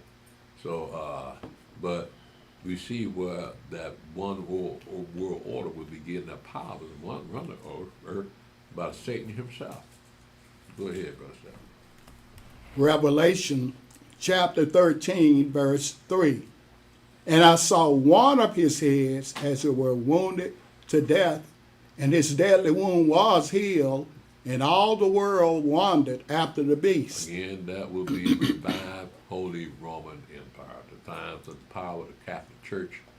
We're looking at that right there because once Catholicism, not Catholicism, but Protestantism came on the scene, that reduced the power of the Catholic Church. So they didn't go to the Pope like everybody's supposed to go to the Pope. So they went straight to JC. See, in Catholicism, you have to go to the Pope first. No, I take that back.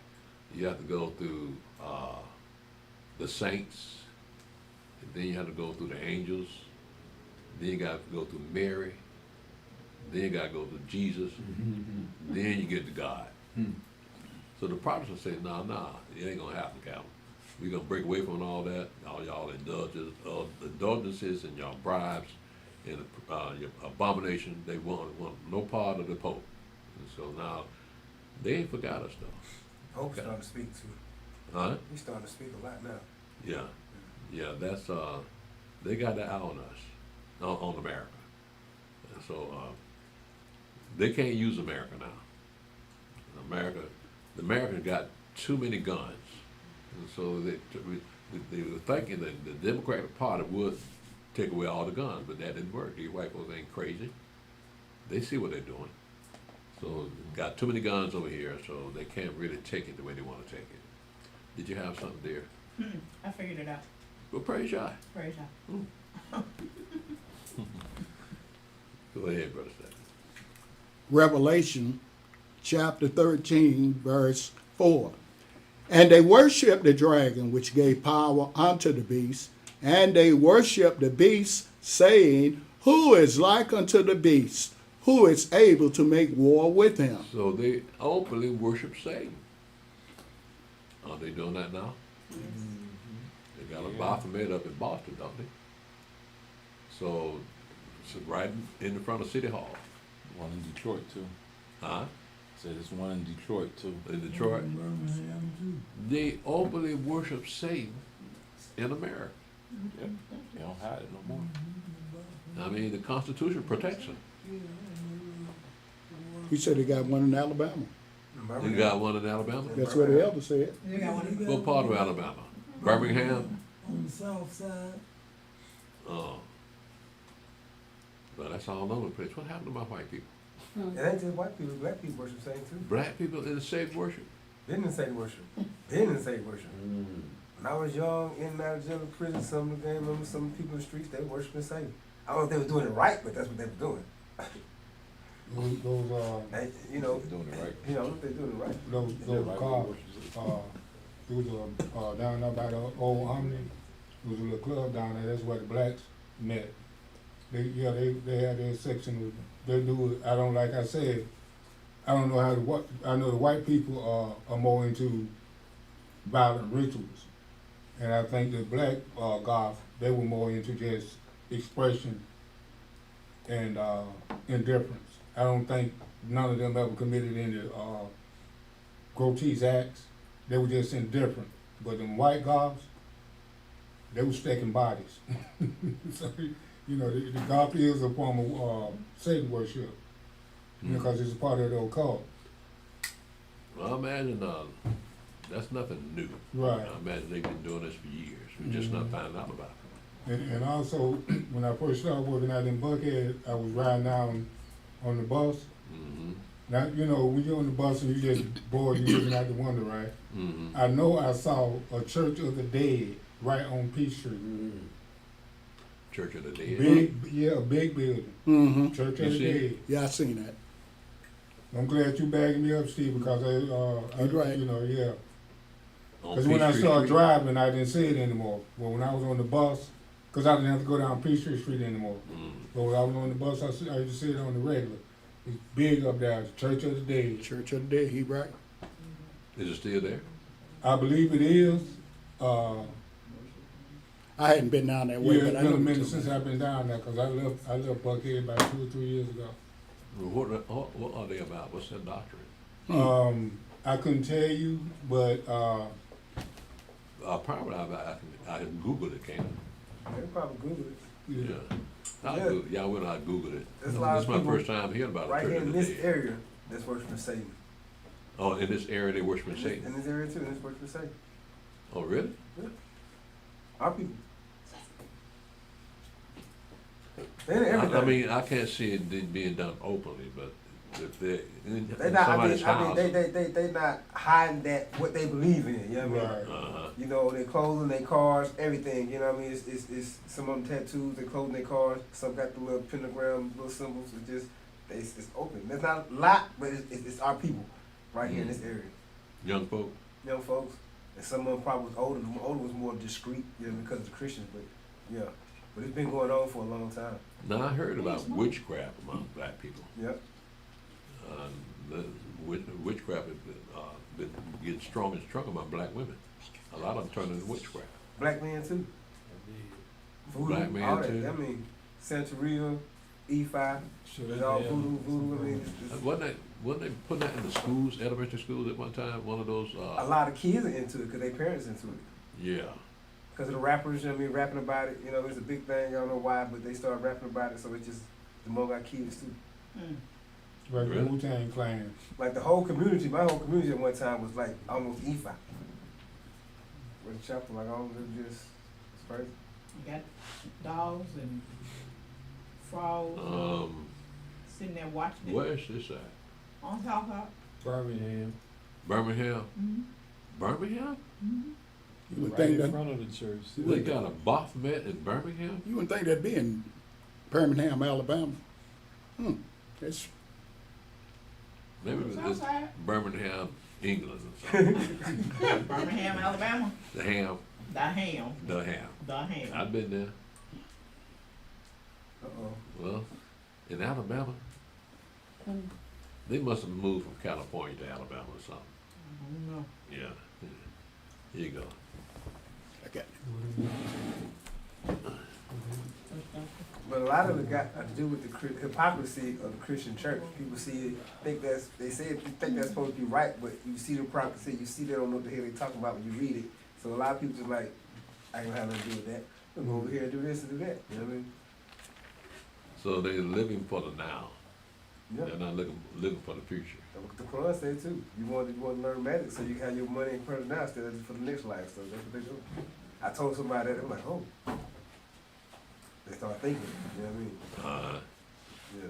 'Cause we came from the So Quran with it. what it is, these people don't really know what they're getting into. They Then. don't. Right.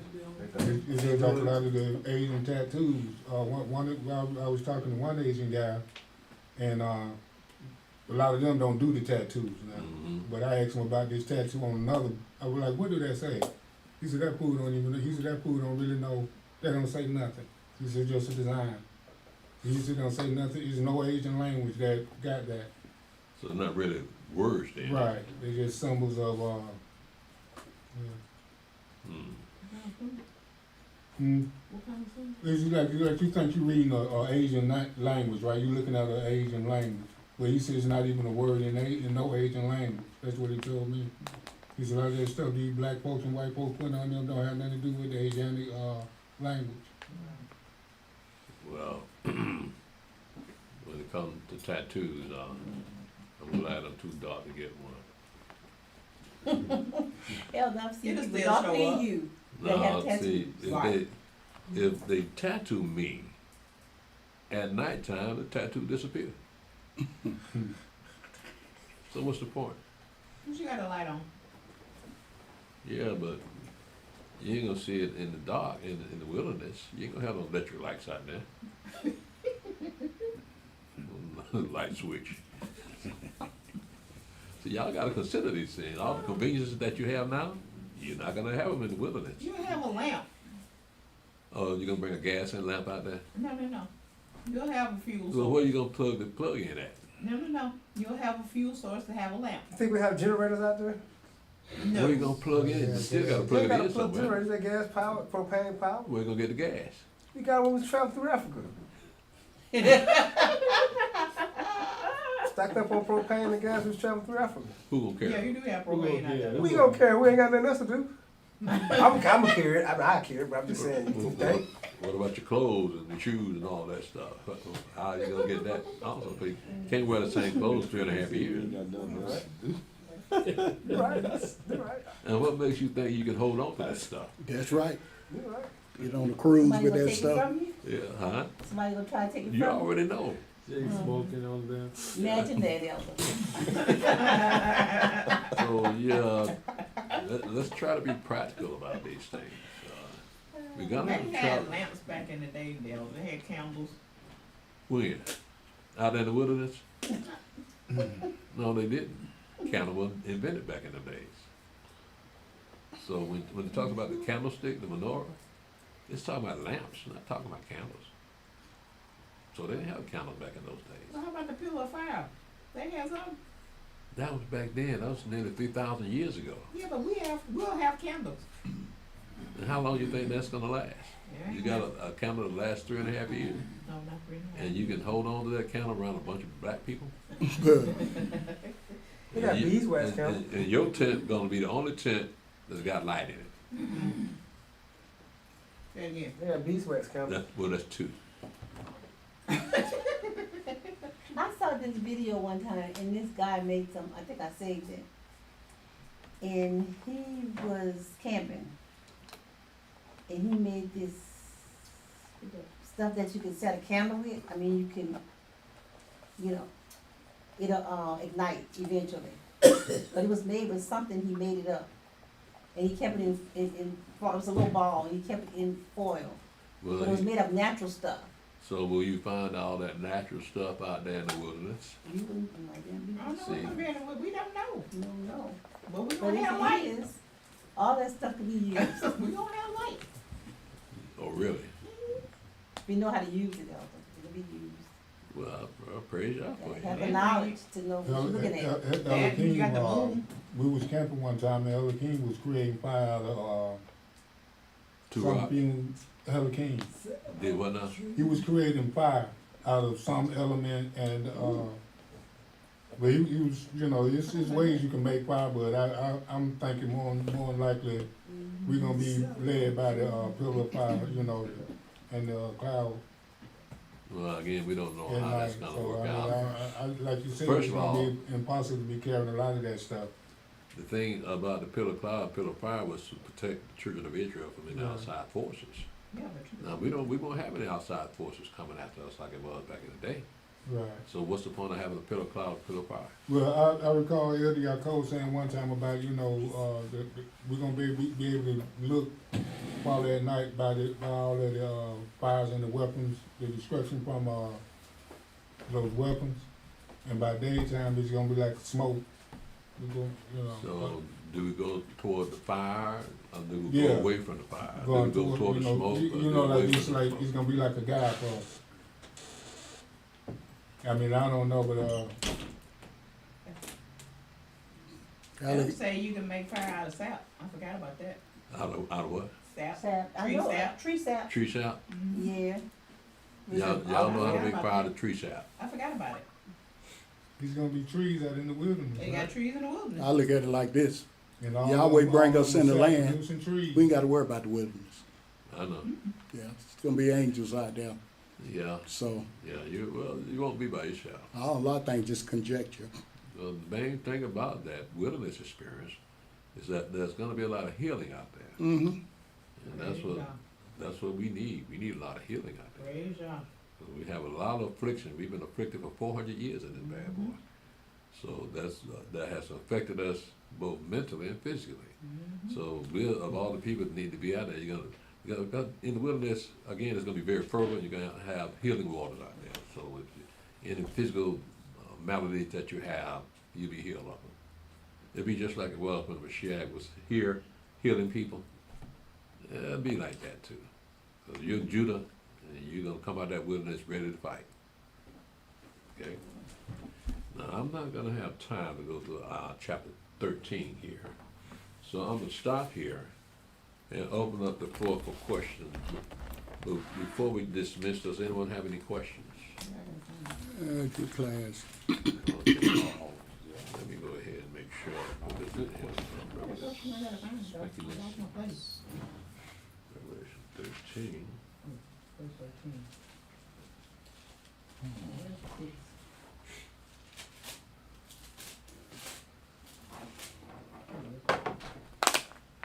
All right. Yes. You said, you mentioned, 13 and 2 about Daniel, where, God and Daniel would, that be, the verse, Okay, let's look at the animals involved in chapter 13. Look at the animals. We have in chapter 13, verse 2, it says, "And the beast which I saw, was like unto a leopard, and its feet were as feet of a bear, and its mouth as the mouth of a lion," right? Well, let's go to Revelation chapter 7. Daniel chapter 7.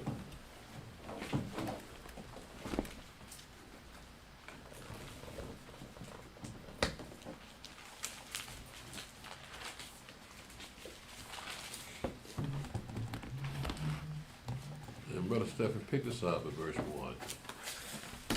Where are we now? This is Daniel chapter, oh, you ain't there? I'll take care. I can get to it. Huh? I'll read it. Okay.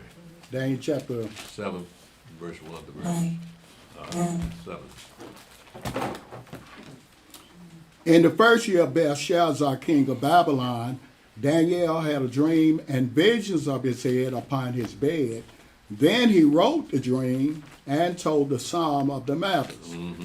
Daniel spake and said, I saw in my vision by night, and behold, the four winds of the heaven strove upon the great sea.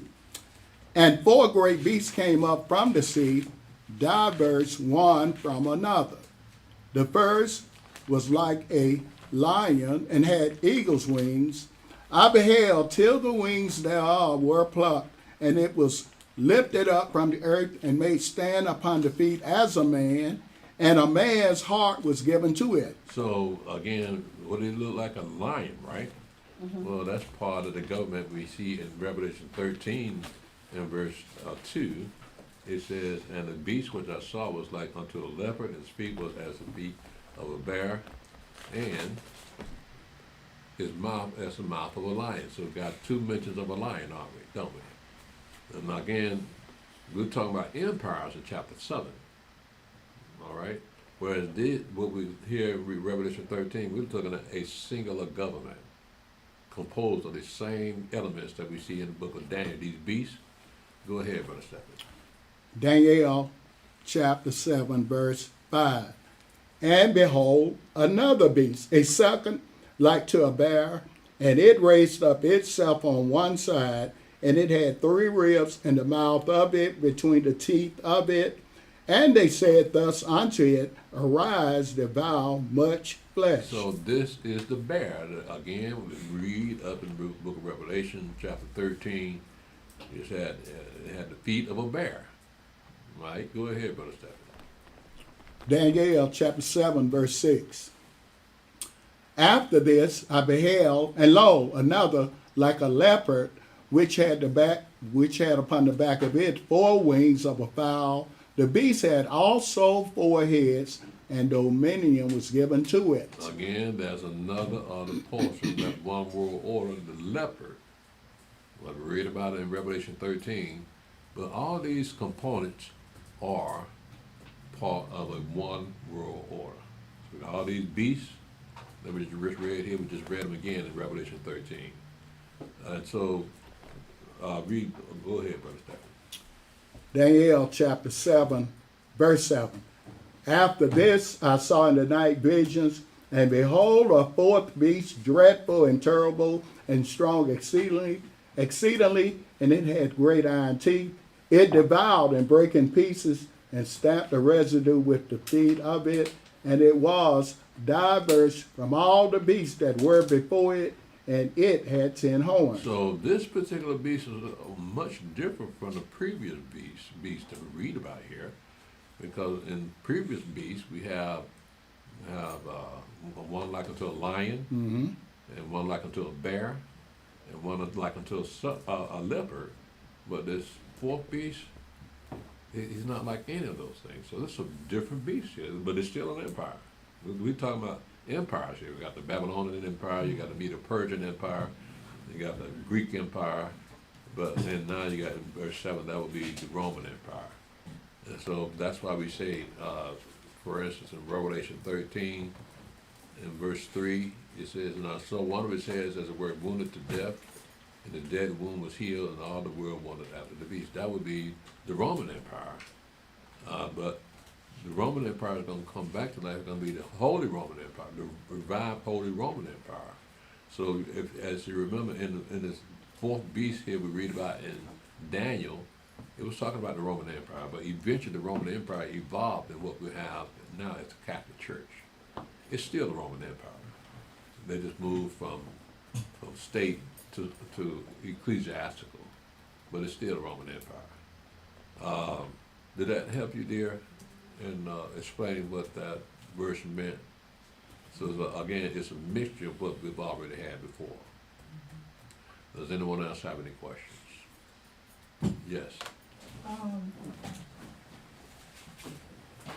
Revelation 16. Mm-hmm. Okay, 13 and 14. Well, actually 14. 13 and 14. Is that literal or is that symbolic? In Revelation 16, verse 13 and 14, Yes, sir. it says, "And I saw 3 unclean spirits like frogs come out of the mouth of the dragon, and out of the mouth of the beast, and out of the mouth of the false prophet." So you saying, is this literal? Mm-hmm. It's spiritual. They're going to convince the nation that a man can be God also. So we got the, look at what it said, what they're going to be doing. It says, "And I saw 3 unclean spirits like frogs come out of the mouth of the dragon, and out of the mouth of the beast, and out of the mouth of the false prophet, for they are the spirits of devils, working miracles, which go forth unto the kings of the earth and of the whole world, to gather them to the battle of the great day of Elohim Almighty." So they're convince the whole world that there's a man that is God in that temple, by the great miracles that we're going to perform before him. And so that's going to convince the nations they got to fight for this man that called himself God. And so that will bring up the war of Armageddon. Okay? Okay, so this person is looking into the spirit realm and seeing stuff coming out of this man's mouth, which is actually... These are things they can't see. Yeah, I know we can't see it, but... They can't see it, but John the Revelator, he's being shown this is what's going to go down. So he's seeing all these unclean spirits coming out of these 3 entities, but we won't be able to see those things, but we can see the effect on people. Okay, so this is the time when the devil goes into that priest. Is that what you're saying? Yeah, my gym closed early today. I want to get a workout in. Oh, I thought you said Jim Crow. You got your hearing aids in? No excuse, Jim Crow. I'll see you Thursday, then. I still get used to the hearing aids, but sometimes it may be a little distorted.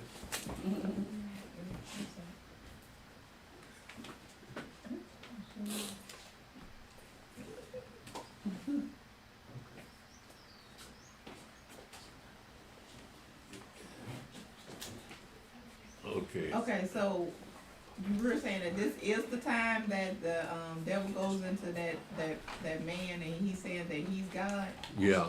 So that's when this happened? No, we're looking at 3.5 years of this going on, and in this particular part, well, the verses you just mentioned, 13 and 14, that's going to convince them to come to the battle of Armageddon and fight the Mashiach. Okay. Mm-hmm. Are there any more questions? Okay, well, let's see what's happening here in chat.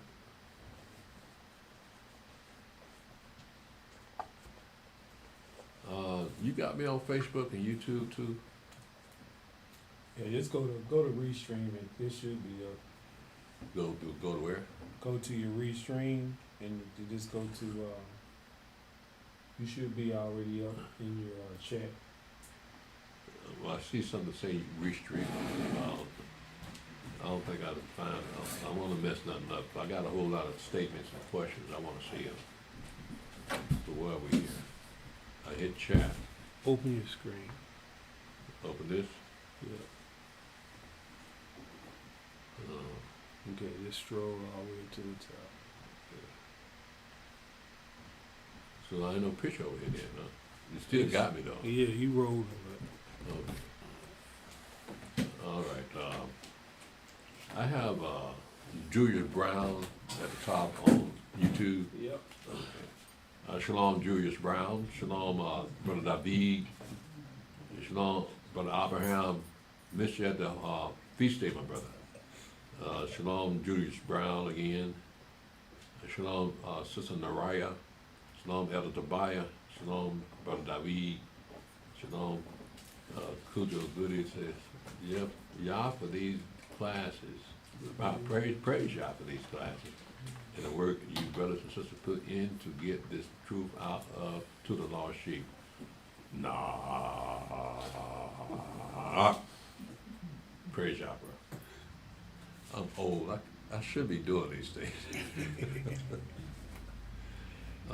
Shalom, Lonely Red Wolf.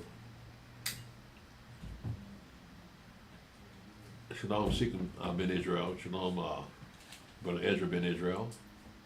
You saw Ezra the other night, man. Yeah. You seen his son? Yeah. They identical twins, bro. Big, yeah. Yeah. Shalom, Elder Hiram. Shalom, Elman. Shalom, Brother Clarence Marks and Sister Yorita. Shalom, Seeking Ben Israel again. Praise Yah for everything. Shalom, Shalom, Gregory Rucker. Shalom, Brother Mickey Anderson. Shalom, Sister Rachel. Shalom, Elder Alahayim and Mother Malaka. Shalom, Brother Yosef. Shalom, Mother Marcia. Shalom, Repentant Judah. Shalom, Sister Navah. Shalom, Yahusha HaMashiach. Wait a minute, that's his name? I guess so. I hope that's his name. Shalom, Elder Mick. Shalom, Tikray Knight. Shalom, Brother Hodiah. Shalom, Sister Rachel. I said, I have heard the same thing about the blood. I'm told that I have liquid gold in my veins. Also, it's true with the shots. Anyone who has taken them, they basically live in a time bomb. Man, you took that shot, didn't you? And I didn't even prick my finger to check my sugar. I'm scared of needles. No. Yeah, well, A lot of people just, they call people like us during that pandemic, they call us, say we wasn't very patriotic. for not taking the shot. Yeah. I guess that's me then. I'm not patriotic. Praise Yah. Shalom, some of the name, Nisha Kimbro. Oh! Mother, Brother Elazar and Mother Kia. Shalom, Sean Berry. Shalom, Brother Adawan. Shalom, Sister one of them Shelton. Shalom, Brother Kemuel. Shalom, Brother Malachi. Shalom, Brother Otis Jones. Shalom, Kevin Burks. Shalom, Shabayam, Yasharala Elder. Shalom, Timothy Wooders. Shalom, Melinda Curry. Shalom, Yahweh Song. Shalom, Brother Yahu. Let's see, Ezekiel 20 explains the GT. What's the GT?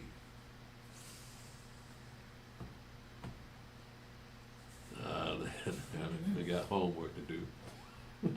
Shalom, Aya. Shalom, Brother Ezra. Another amazing class.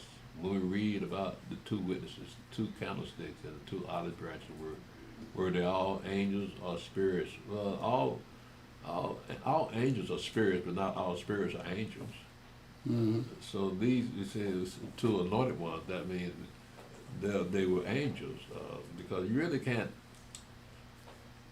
you don't see any spirits personified, except for you read up in the historical parts of our book, where Yahweh one who can make Ahab fall at Ramoth Gilead, right? And so he had the seventh spirit. Our spirit came up to him, so I make him fall of but a lying spirit to his prophets. Yeah. That's what I wanted to ask you. That spirit that wanted to be a lying spirit, would that be Satan? No. Because he follows lies? Mm-mm. No. No, that wouldn't be Satan. That would just be a spirit that giving him an answer to his question. Right? So I can be a lying spirit to him. And Yahweh said, go ahead and do that.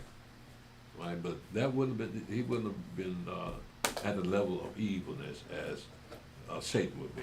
So you see, Satan, he wouldn't be doing Yahweh a favor. Right. Now this spirit is doing Yahweh a favor. Right? So, Because Ahab is a wicked man, right? yeah. Yeah, we're going to figure out how can I make him fall.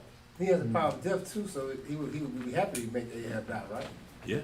Satan got the power of death, so Well, I Ahab mean, would be yeah, part of that. ultimately, yeah, he will be saved, but that's how he's gonna fall, right, by listening to his false prophets and wind up getting killed out there. That's what Satan steps in. Okay. Yeah. Yeah, those will be angels, Brother Israel. Brother Yemi, when America falls, so South America, the Caribbean, etc. So Yahweh is making sure everything is old. This side of the world, so we can cry about. So we can't cry about coming back. LOL. All right, praise Yahweh. She Israel, daughter of Yahweh. Shalom. Shalom Ahaya. The question I have is from Sabbath class. Where is Mount Sinai today? Will this area be part of the land of the children of Israel inhabited also? Well, it says Mount Sinai. Well, it's the same as Mount Horeb, isn't it? Mm-hmm. And so Mount Sinai is it's not part of the land of Israel. We find Mount Sinai in the land of Midian, which would be Saudi Arabia today. And I think the Saudis have the Mount Horeb there fenced off. And the top of the mountains are burnt with fire, burnt with smoke. So it's not part of the land of Israel. It's more part of the Saudi Arabia. But I think you might be referring to all those tents that people notice out there. Thousands and thousands of tents out there near Mount Sinai. And they haven't been inhabited since they put them over there.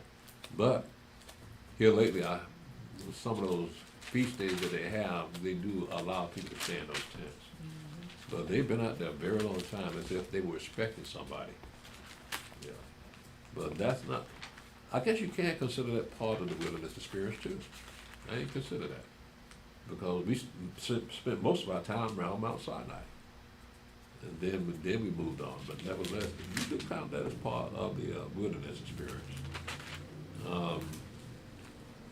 Yeah, they said, will this area be part of the land of the children of Israel inhabit also? No, we didn't inhabit that land. We weren't given the land of the Arabs. We were given the land of the Canaanites. Shalom, Susie Garman.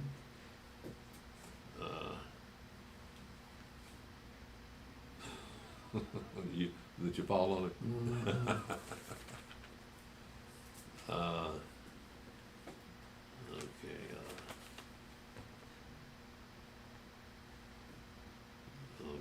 Shalom, Brother Adrian Davis. Shalom, my brother. Brother Elder Stephen says shalom to you, my brother. Shalom, Dr. Asher Scott Yisrael. Shalom, Brother Benaiah. Shalom, Brother Yaakov. Shalom, Drapak Media. Is it still time for one more question? Let's see which question. Could you explain who are the saints in Matthew 27, 50 and 3? 50 and 53. All right, let's see who these people are. What chapter? It says Matthew 27. 27, verse 50 to verse 53.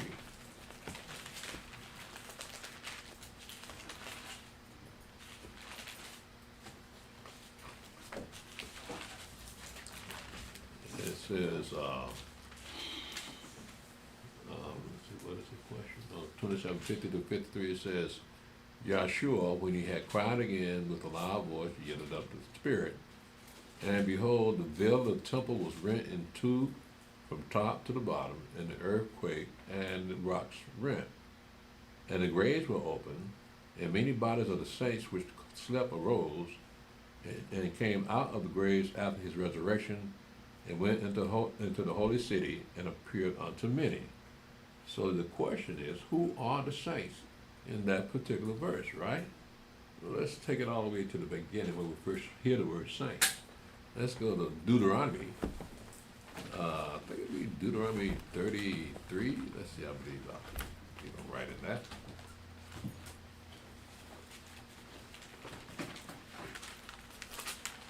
Let's see who these saints are.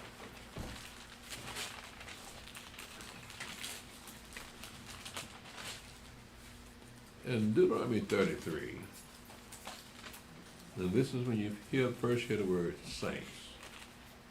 And it says, verse 1, and this is the blessing wherewith Moshe, the man of Elohim, blessed the children of Israel before his death. And he said, Yahweh came from Sinai and rose up from Seir unto them. He shined forth from Mount Paran, and he came with 10,000s of saints from his right hand. From his right hand went a fiery law for them. Yea, he loved the people. All his saints are in thy hand, and they sat down at thy feet. Every one shall receive of thy words. Moshe commanded the law, even the inheritance of the congregation of Yaakov. So we see that the saints are applied to the children of Israel. Now, let's go to one more place. Let's go to Revelation, chapter, chapter 14. We didn't get that today, but we're kind of jumping ahead, though. But we're trying to define the word saints here. All right, so who are the saints? So we know the saints are the children of Israel, right? So when we go up into Revelation 14,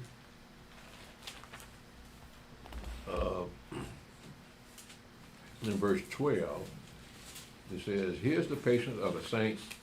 Here are they that keep the commandments of Elohim and the faith of Yahshua. So we're talking about what makes them saints is the fact that Yahweh made covenants with them, and he gave them a law to keep. So that, again, the word saint is just another way of saying someone that's set apart from the rest of the nations. So that would be us. So those people that came out of those graves, they would be either the Jews or the children of Israel coming out of the graves, coming back to life when the Mashiach was raised up. So that would be our people, the children of Israel are the Jews. They would be called the saints. So I hope that helped you out, Dre Pat Media. Shalom, Brother Mikael. Shalom, Hayim. And Shalom, Dre Pat. Shalom, also, sorry. Okay. I don't have anything after that. Yeah, that's it. Okay, well, let me go back to where we were. Yeah. YouTube, Facebook, yes. Okay, so Matthew chapter 12, verse 4 and 5, you referenced Leviticus. Matthew 12, Mm-hmm. Verse 4 and 5. It says, in verse 4, it says, I picked this up at verse 3. But he said unto them, have you not read what David did when he was a hungered, and that they that were with him entered into the house of Elohim, and did eat the showbread, which was not lawful for him to eat, needed for them which were with him, but only for the priest. So your question is what? You said that you find that in Leviticus. No, it's in Exodus. Right, but it probably also in Leviticus also. But that's the showbread. That's part of the tabernacle that they had out there in the wilderness. They had the showbread table out there. Now, you understand what that means? The showbread table that meant just for the priest. For the priest, right. So that's part of the tabernacle furniture. So every Shabbat, every day, they would have a fresh loaf of bread sitting on the showbread table. That's why they call it the showbread table. Right? And so that's what he was referring to when the Mashiach said that David and his men were hungry. They ate the bread that was only meant for the priest. Mm-hmm. That's according to the law. All right, so let's look at it then. Let's see here.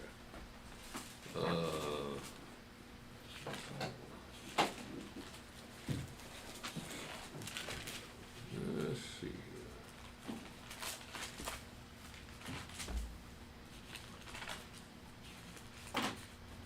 Let me see if I can remember. Did I say that it was in Leviticus? You said Exodus. No, I'm talking about before now. I don't know, wait a minute. Huh? Maybe I mixed it up, but I'll come back to it. I'll circle back around. I'm looking at Leviticus 8. Okay, let's look at that then. Because I think somebody ate bread. Somebody ate some bread in Leviticus 8. Let's see here. I'm looking at the numbers, no one else see it.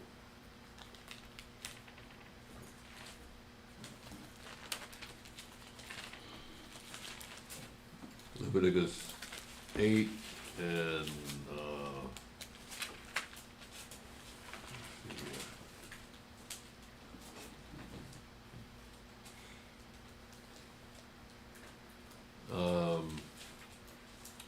What verse? Leviticus 8.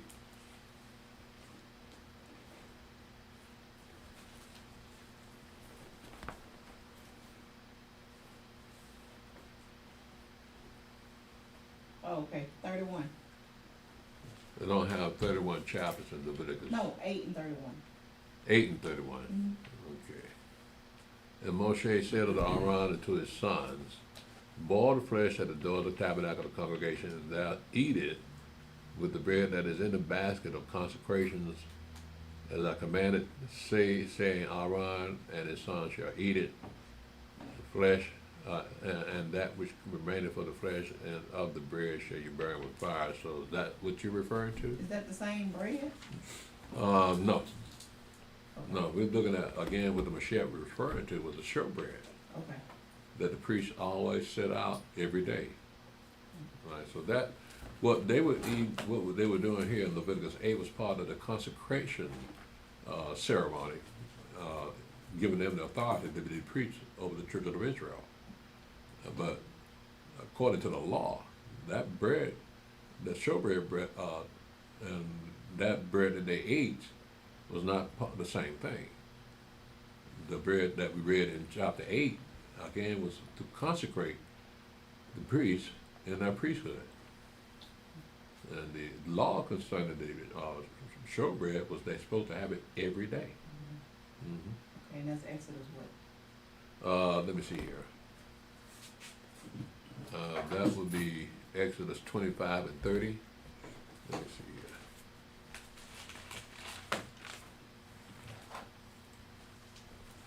Exodus 25 and 30. It says, but it says, thou shalt set upon the table showbread before me day and always. So again, that's in the book of Leviticus. Okay? Are there any more questions? Mm-hmm. Yes. Do we have time for a discussion? I said questions, not discussion. What is the question? You said that was Leviticus 25 and 30? No, it's Exodus. Exodus 25 and 30. Oh, Exodus. Exodus 25. What is it? So it's two references. It says born of the Spirit and then filled with the Spirit. So what's the difference between those? Where you getting this from now? Where? Yeah, was that written in here? Not in that. It's John 3 and 6. It's called born of the Spirit, and then in Acts 5:52 it says filled with the Spirit. Filled with the Spirit? Mm-hmm. Well, I imagine you say it's in John chapter 3. Okay, John 3 and 6 is born of the Spirit. Well, that's talking about two different things here. We're talking about the baptism, right? How the Spirit acts at the baptism. So when you look at John chapter 3,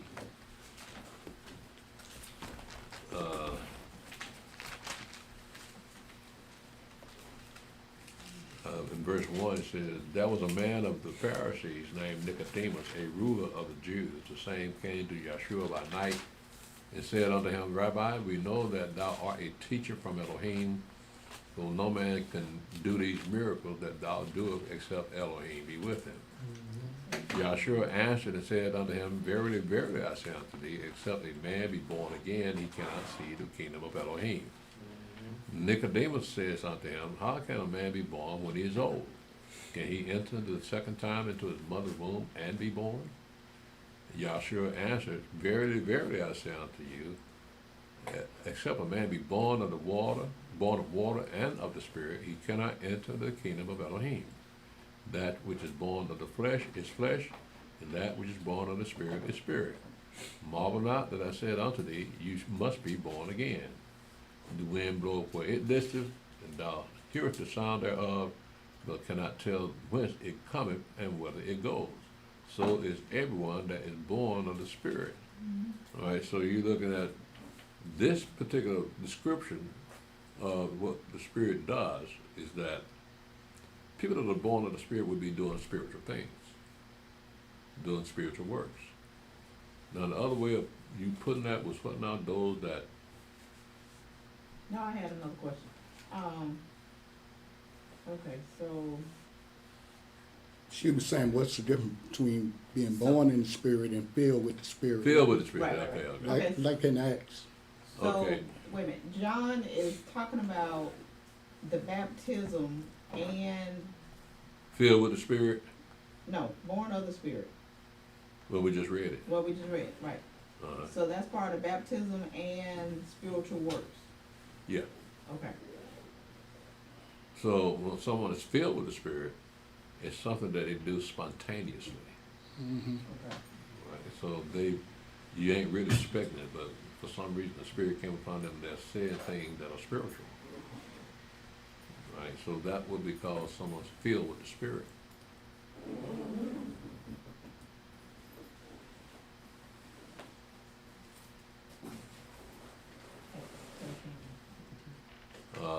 Is there anything else? Not right now. When is the next time you're gonna be here? So you can be prepared. Yeah, no, because I imagine that she wants to get everything out now. Oh, no. So she's not gonna be here for a I'm while. building. I'm doing research so I can get my main questions. Well, all you gotta do is move back here. Yeah. Yeah, right. This is the Isha 777 says, Shalom, Elder, I heard a teaching that said that you have to be water baptized in order to participate in Passover. Is that true? No. In our case, we're looking at the restriction of taking the sacrament. That means the water, the bread, and the wine, which represents the body and the blood of the Mashiach. That is what we call the sacrament. Those that are not baptized in the name of Yeshua HaMashiach would not be allowed to take part of the sacrament. But as far as the Passover is concerned, they can eat the Passover with us. Okay, that's how we roll here. I don't know about anybody else, but that is this is how we run our organization, so that no one takes of that sacrament unworthily.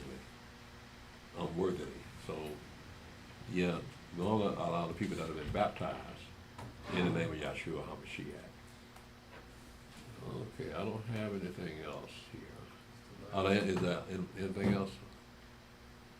Don't smile at me, please. It's scary. See, I haven't had a woman smile at me so long. That's something right. I get nervous.